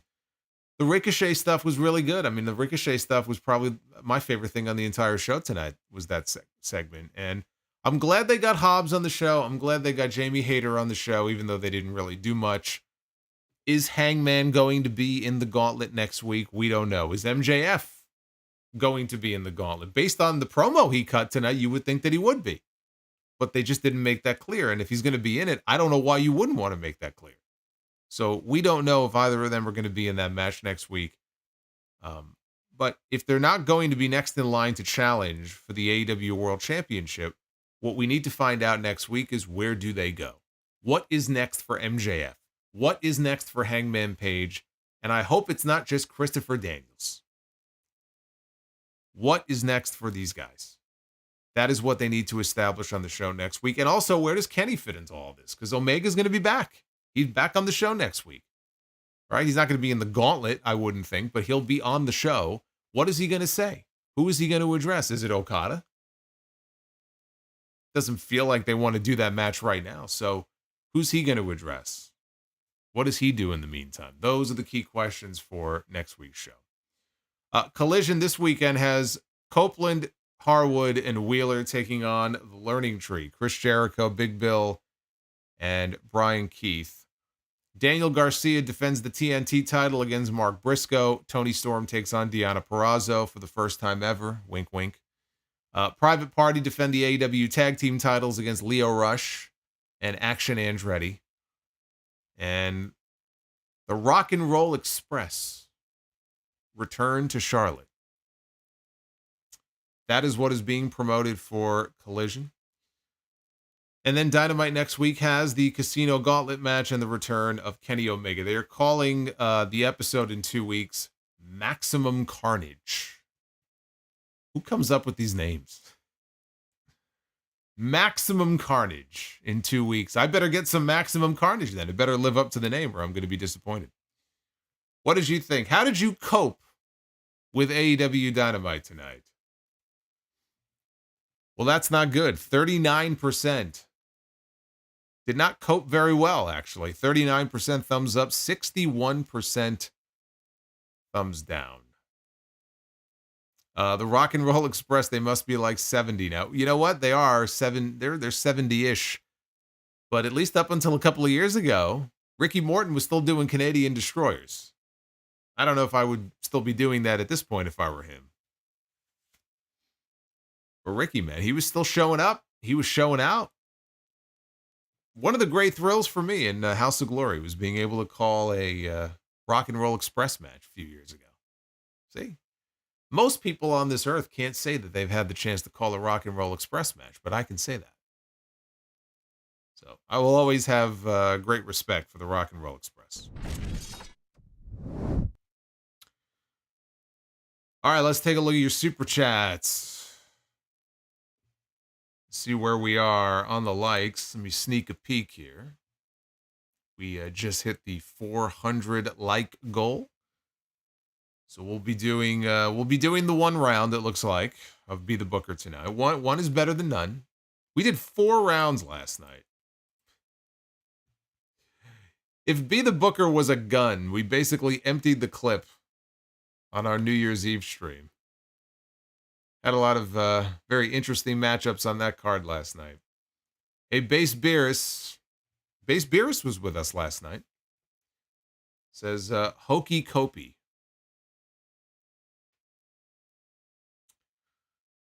Yeah, some people are going to be having some fun with that name, I suspect. We got Barry with the $9.99. Happy Hanukkah and Happy New Year. First time catching a live Dynamite in years thanks to being on Max. Not sure what to make of Caster and Bowens. Who's the heel and the babyface exactly? Well, they're blurring the lines, and with Eddie Hope, it's because Caster will hopefully not be the one going into the Hurt Syndicate, but rather Bowens will be. Because I think that's the right move to make. So, Caster is the one who's completely full of himself. Bowens hasn't done anything to turn heel or be booed by the fans. So, if one was a heel and one was a face, Bowens is the face, Caster is the heel. But I think it flips. And I think we get Bowens and the Hurt Syndicate. Jerome Eugenio says, Happy New Year to everyone. Happy New Year to you as well. We had a lot of Happy New Year messages last night. Thank you guys again for all the love last night. We had it was a long night, but we had a fun night last night. Chris Ludek is coming in with the 12. Why are they hinting at an Undisputed versus Hurt Syndicate feud if Ricochet joins the Hurt Syndicate? No one will cheer for the Undisputed Kingdom. Happy New Year, Solo. Thanks for the shout-outs for my channel. You're very welcome. Who said Ricochet is going to join the Hurt Syndicate? I'm not saying he won't, but there's no guarantee that he's going to end up joining. They were teasing it. Doesn't mean he's going to actually join.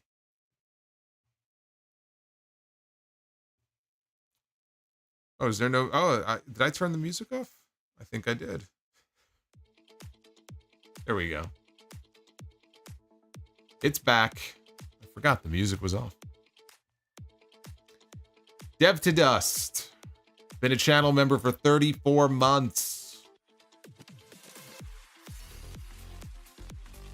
Says, where do you rank Vin Scully in terms of greatest sports commentators? Also, tell a funny memory from when you were 27 and 32.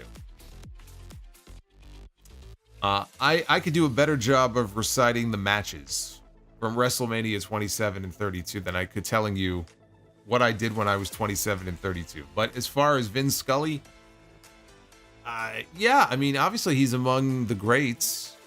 I don't know that I would necessarily rank. I can't say where I would rank him all time as compared to everybody else. I'm quite partial, honestly, to our current crew that call Mets games. Gary, Keith, and Ron, I think they're the best. Obviously, Vin Scully is one of the best of all time. Tuxedo T Servo. The Cope name feels like a bit of a shot at AEW critics. And for sure, a Cope Harder shirt will be in the shop sooner than later. Oh, you bet your ass it will. I guess that wouldn't be a surprise, though, if it was sort of a not-so-subtle shot at AEW's credit. I mean, he was the one who cut that promo in the ring that time about how great AEW is, and AEW makes everybody better, and let's all just be happy. AEW is great. Everything is great. I love this place. It wouldn't shock me. Base Beer's WWE just released a white spinner belt for John Cena. Well, that's great, but it still spins. No true championship should spin. But I'm sure on the white, it probably looks pretty badass on the white, I would imagine. I haven't seen it yet. Nash DTV. I usually listen on the download, but wanted to show up live to thank you for all your hard work. You're the best, and wish you the best for 2025. Well, Nash, that's very kind of you. Thank you very much for the nice words, and I'm wishing you all the best in 2025 as well. Jeff Lee. Cope merches are flying off the shelf as we speak. Oh, yeah, I'm sure. Yes, because somebody bumped into the shelf and knocked everything off. That's why. Power Blinds. Starting us off strong to hit that goal. Thanks for all you do, Solo. You are my podcast chief. Acknowledge me.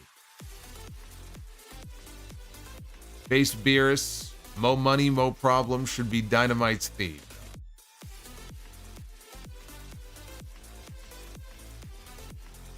Peter Cordieri, Happy New Year. Happy New Year, Peter, to you as well. Thank you for the support.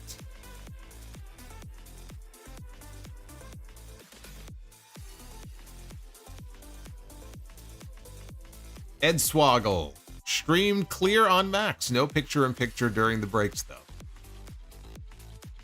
Yeah, I just think there were people who thought that if they paid for a certain tier of Max that they wouldn't get any ads. And during picture-in-picture, they would just keep with the action. And it doesn't work that way.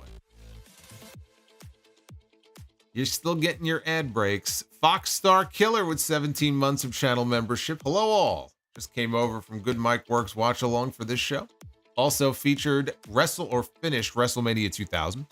Now I have to wait for more Raws to get on Netflix before I can resume the Monday Night War. Well, unfortunately, you're going to be waiting a while because they're not getting all the episodes up at the same time. They're going to take their sweet ass time doing it.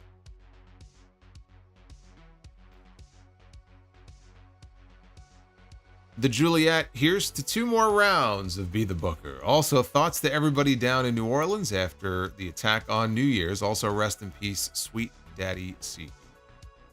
Yes, he passed away at the age of 91.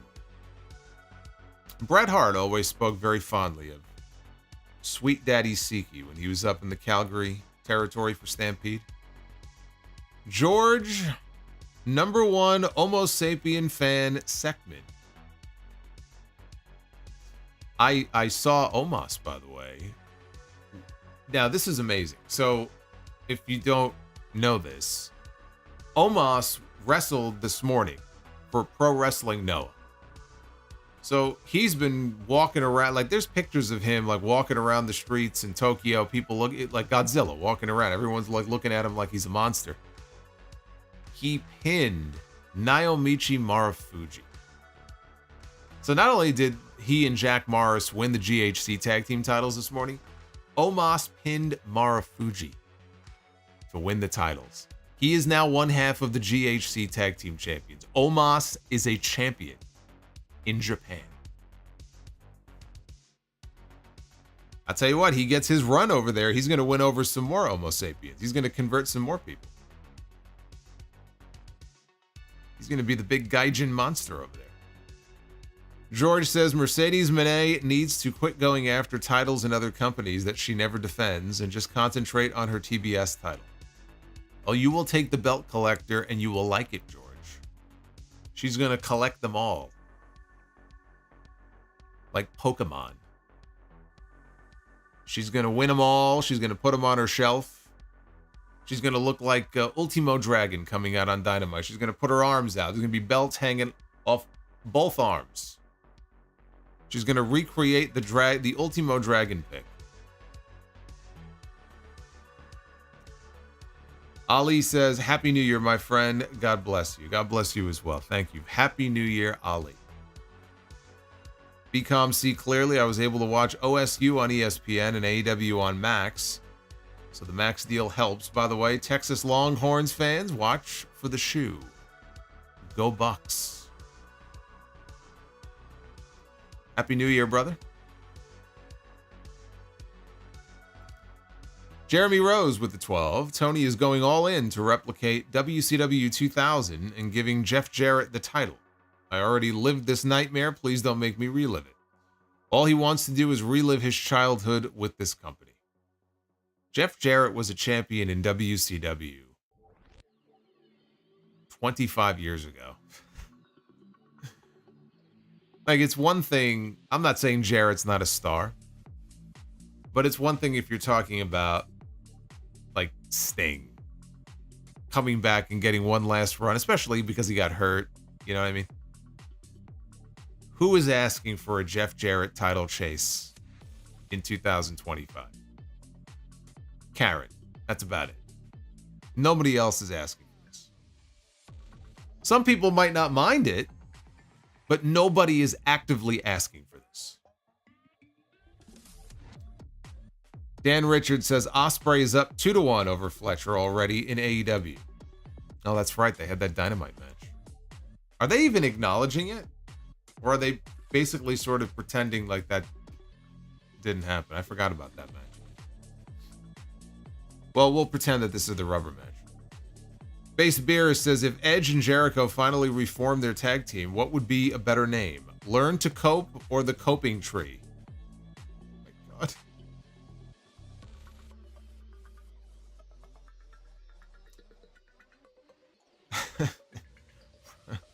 Probably the Coping Tree. I don't want to see this, though. Although they are going to be in the ring on Saturday. They're going to be wrestling on Collision. What is going on here? We're getting Chris Jericho against Edge on Saturday. We have Jeff Jarrett going after the World Championship. What is happening in this company? Oz, CEO fan Inglorious. I never understood all the Sasha stands until I saw our CEO in person. She can have all the nothing segments she wants. Also, Bliss fan, Mercedes is better than Alexa.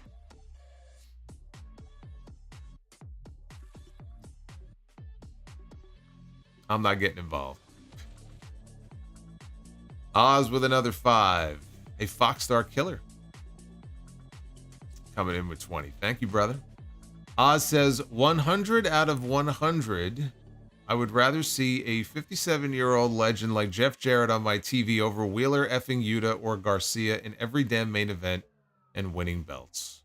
Well, I don't want to see Wheeler Yuta interfering in main events either, so we agree on that.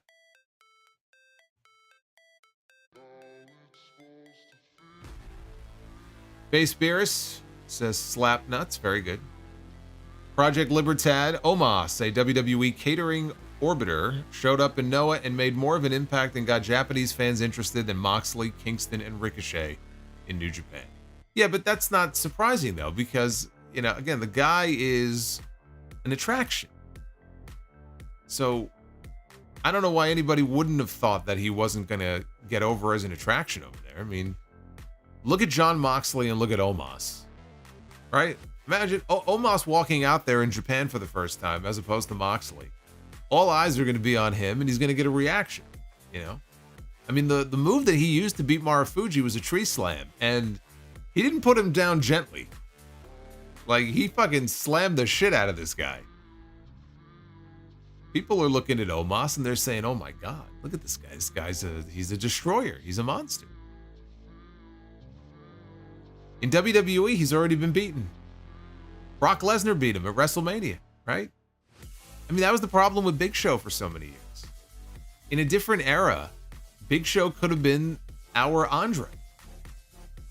But the difference is that Andre was, now maybe not in the later years of his life, but for so many years, Andre, he was the traveling attraction, but you didn't have all this television exposure and, you know, he was a special attraction.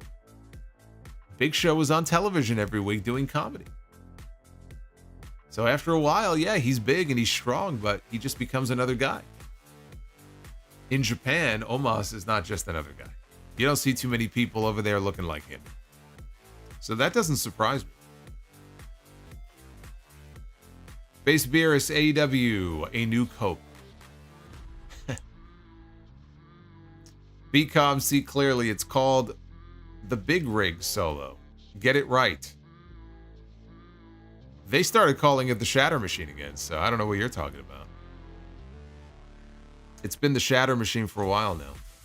Joseph Stewart with the $4.99. Is it true the reason why David Arquette won the WCW title was to promote the movie Ready to Rumble?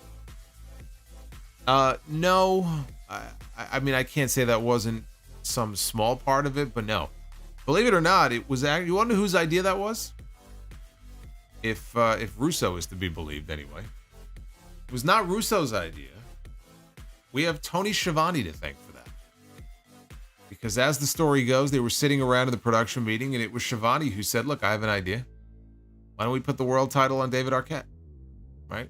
It'll get people's attention. Of course, Russo loved it. And that's how the whole idea came about, and they ran with it.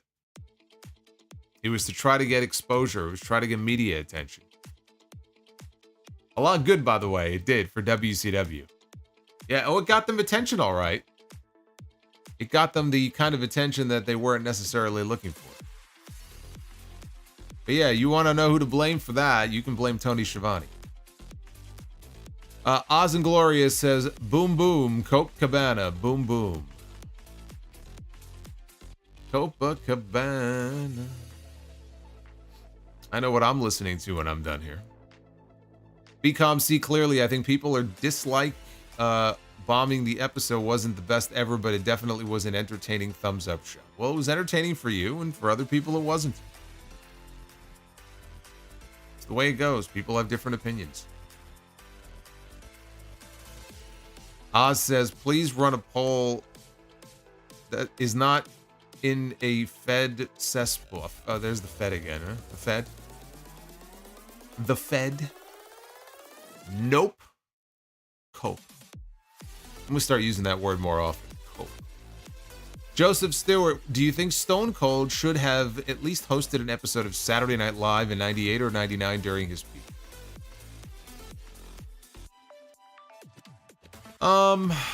Well, I mean, look, they had Rock. What was it? Rock and Triple H? No, Rock hosted, but they had Triple H and Big Show and Foley there, right? But Rock hosted in 2000, right before WrestleMania. Yeah, probably. I would say in 99 at least. They had Austin on the cover of TV Guide. I mean, he was a known commodity at that time, and I think he could have pulled it off too. You know what though? I do wonder if maybe he was asked and maybe they said no. You know, maybe they felt like it wouldn't have fit the gimmick if they had him doing goofy skit. Like, I don't know. I'm kind of surprised if they didn't ask him. William L. I present the horns of a dilemma. Would you buy a Winged Eagle belt that had spinning birds? No, I wouldn't. I would not. I've reached my limit anyway. I have 2 of them already, so I don't need any more. And the white one I have it's perfect. It's just perfect. I'm good. I don't need another one. DEH Sires, Jamie feels like she is on her last months in AEW. Yes, because she just feels cold as ice. That's why it feels that way.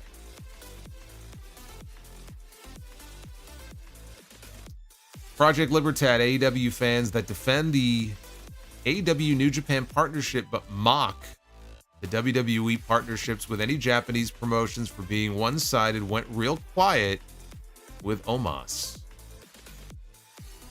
Yeah, I haven't seen too much said about that. Oz says, I'm actively asking Double J to take the TNT title. Garbage. Absolute garbage. Foxstar Killer with the 20, and I intend to continue on from the Monday Night Wars into the Invasion era and into the 2002-2005 era ending at WrestleMania 21. Again, as Raws from those times become available on Netflix. Well, that's cool. The more people who watch the archives, that's the problem. Not enough people watch the old stuff. So they don't care. They take their time uploading it. Some stuff just doesn't get uploaded. I mean, Peacock stopped uploading classic, like real classic content, I think 2 years ago. Like they just don't update it anymore. Because the audience is minuscule. So it's not a priority for them. I wish more people would watch it. And then maybe it would be more of a priority and we would get more stuff. That's why I love the WWE Vault channel so much. Because what we don't get from there, we can get on this channel. George Seckman, Marufuji just teased that he got an email from Shawn Michaels and might be visiting him soon. Interesting. How about that? Marufuji in NXT making an appearance. Wouldn't that be something? Wouldn't that be something? Joseph Stewart, did you think The Rock would have become one of the biggest movie stars in Hollywood today back in 1998? No. Nope. Gold Matthew. Solo, I want to learn more about booking philosophies. Any content that you can recommend? If not, can you describe what a couple of bookers were known for?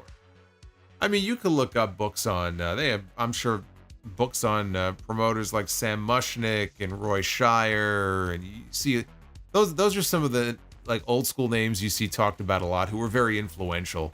You know, for example, Pat Patterson.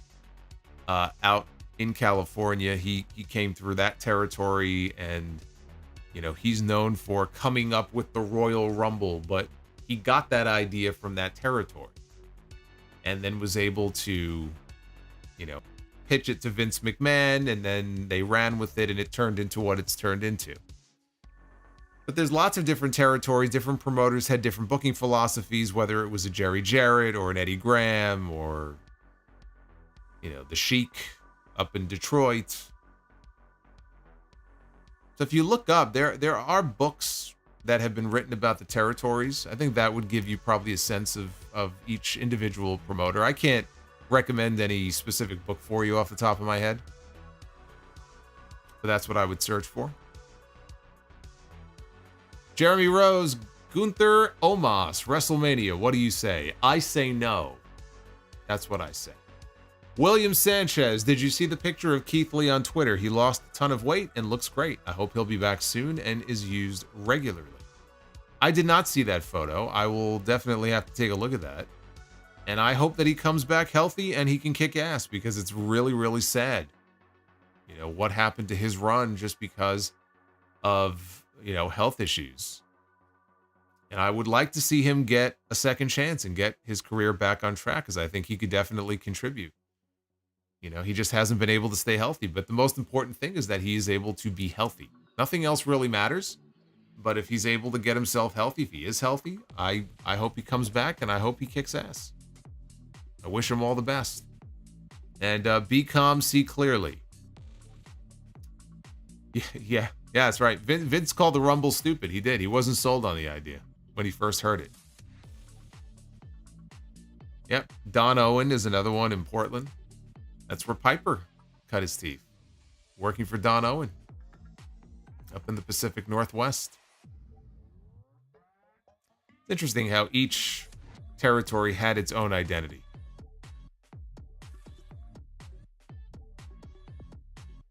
Some bookers are revered. Some were cheap bastards. They didn't pay well.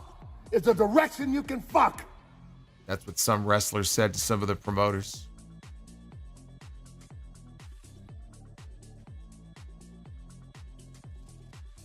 Be calm, see clearly. Says, no, Gunther should be wrestling somebody like Drew and or Punk or even Cody or even Kevin Owens. It would be cool to see. Also, just not Omos.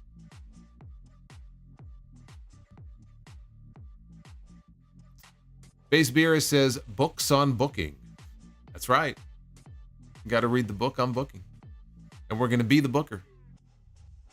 See, we're talking about the Portland territory and the Memphis territory, Florida and Texas and all these places.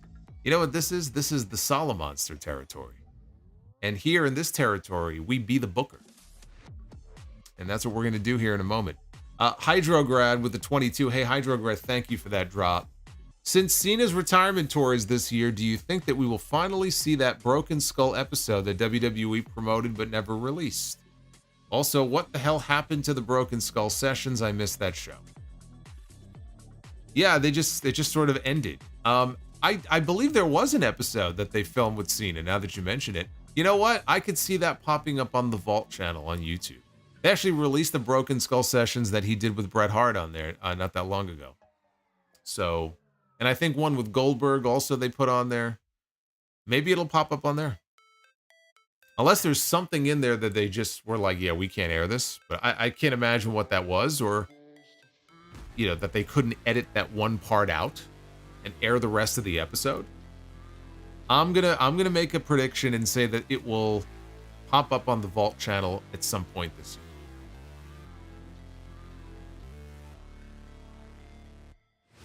And be calm, see clearly. Oh boy.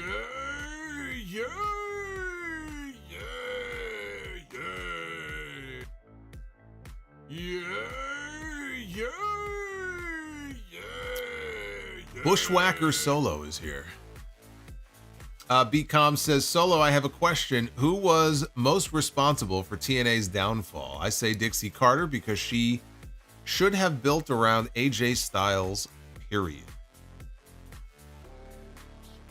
Well, Dixie was the one in charge when things really started to go downhill, so it's no different than if it were Vince McMahon in charge or Tony Khan now with AEW. The buck stops with the leader.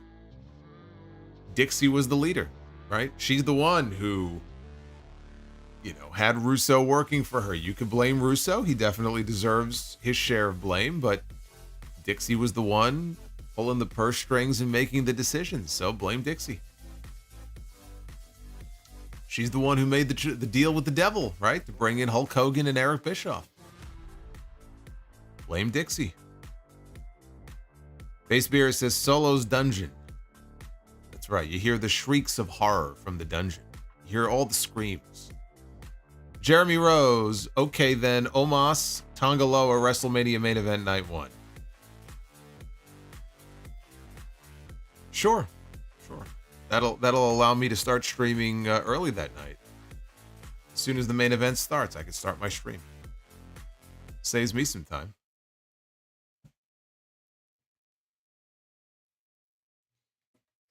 All right, well, we didn't hit the secondary goal, but we hit our original goal.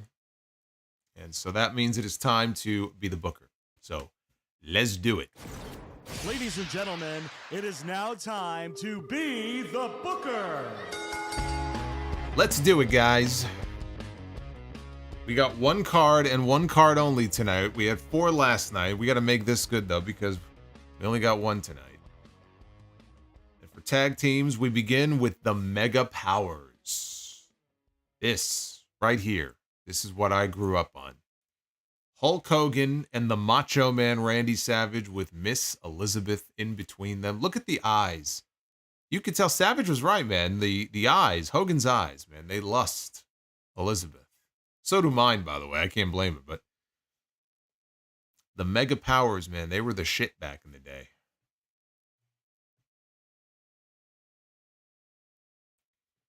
Mega Powers are going to be... Oh, wait, we have a stipulation. Choose 2 single stars to form a makeshift team. Well, that's kind of what Hogan and Savage were, right? They were 2 single stars that made a makeshift team. So basically, that's 2 makeshift teams. Okay, well, we're going to be forming our own tag team. This is going to be very interesting. This is going to be very interesting now.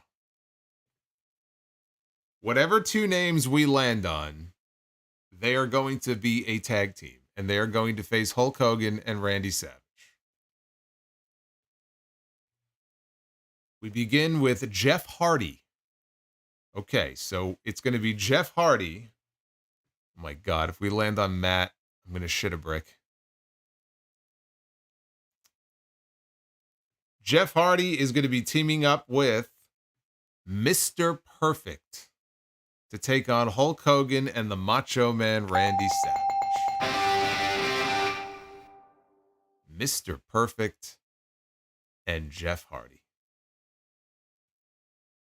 Now, we all know who's going over in this match. I mean, there's no doubt or debate about that, but I mean, how could I not give that the bell? That's right. Ding, ding, ding.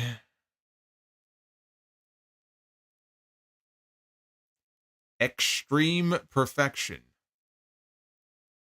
I like the way you think.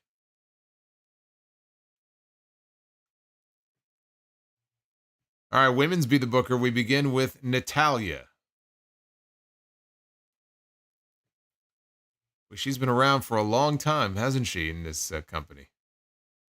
Just signed a new deal this past year. Natty is going to go one-on-one with Ronda Rousey.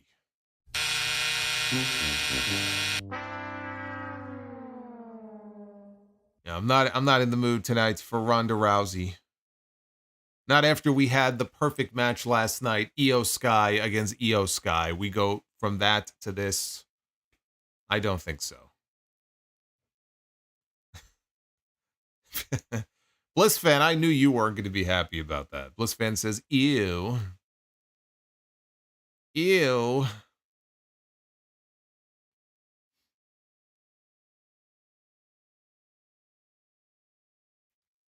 The vignettes of Perfect and Jeff would be funny. Trying to teach Jeff the pencil flip when he is high as fuck. Back then, yeah. All right, here we go. Main event, Devil's Choice. Keep or replace the man that you just picked. Well, I didn't pick any man, so we're just going to pick again. We are just going to pick again.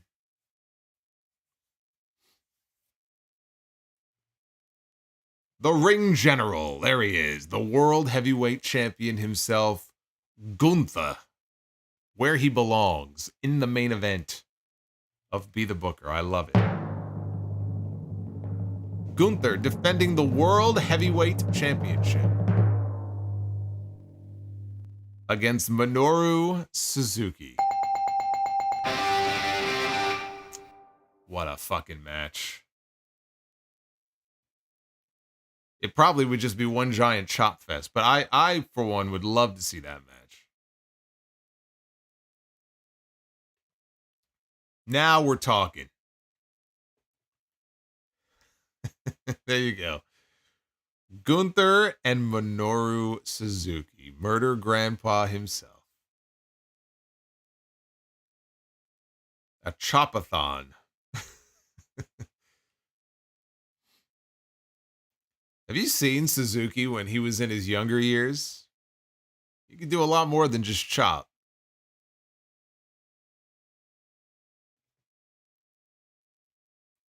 Well, we ended on a positive note, though. I'll say that. I like that match.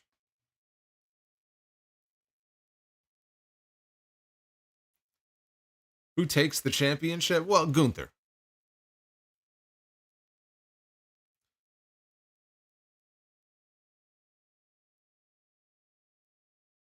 We did get Gunther and Ishii once. Those chops were brutal. Young Suzuki was a menace. He was, man. He really was. A scary dude.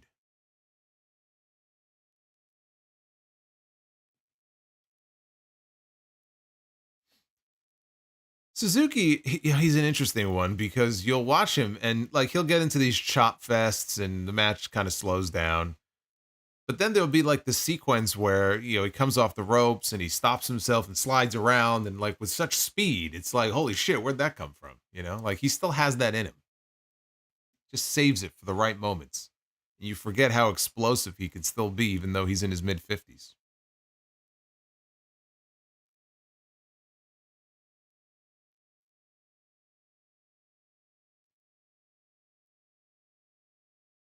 That's right. Suzuki was a former champion in Pancrase.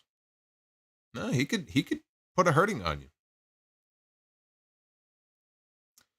Who was he trained by? There's actually footage on YouTube of him being trained. If you could, I kind of identify him in the video. Oh God. Was it Billy Robinson? It might be Billy Robinson is training like 3 or 4 guys outside of his house. If it is Billy Robinson, he's in his underwear outside of his house, like in his backyard, training some guys. And Suzuki, a young Suzuki, is there. So, like, he was trained by one of the great shooters in wrestling. This is back in, like, 88, 89, sometime around then. Almost positive it was Billy Robinson. Oh, maybe it was Gotch. Is it Gotch? Is it Carl Gotch? It probably, you know what? It probably is Gotch. That's where the Gotch style pile driver comes from when he uses it. It was Gotch. Was it Billy? Okay, somebody says Billy Robinson, somebody says Carl Gotch. Whoever it was an old guy in his underwear training a bunch of guys, and Suzuki was one of them. So Suzuki knew all the tricks. He learned from a very young age from the great shooters in history. I mean, Hogan didn't teach him? No, Hogan did not teach him.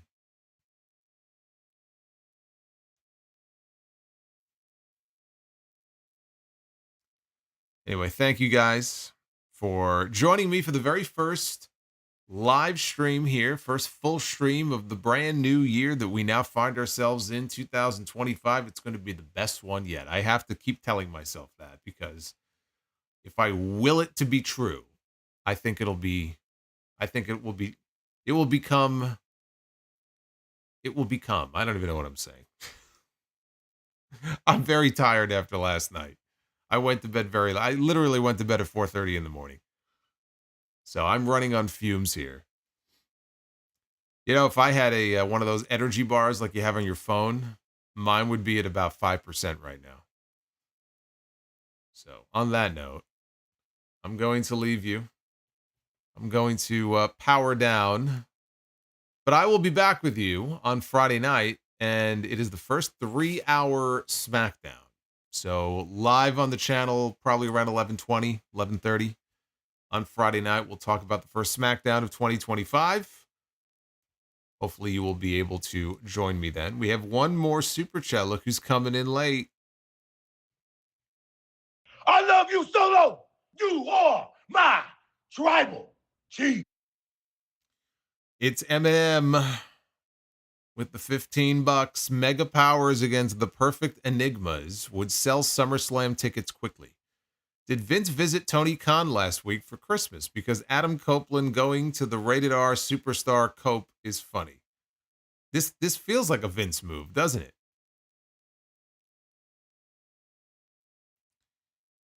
It sure feels that way. I like that. The Perfect Enigmas, if they were going to get a team name. That one's not bad. Not bad at all. Eminem, thank you. And have a very happy New Year. You and everybody else. Again, back here Friday night. Go check out the New Year's stream last night. We had a lot of fun. 2 3-hour shows now. Yikes. Yeah, tell me about it. I'll be here to cover it. Have a good night, guys. I'll see you back here on Friday night. Take care.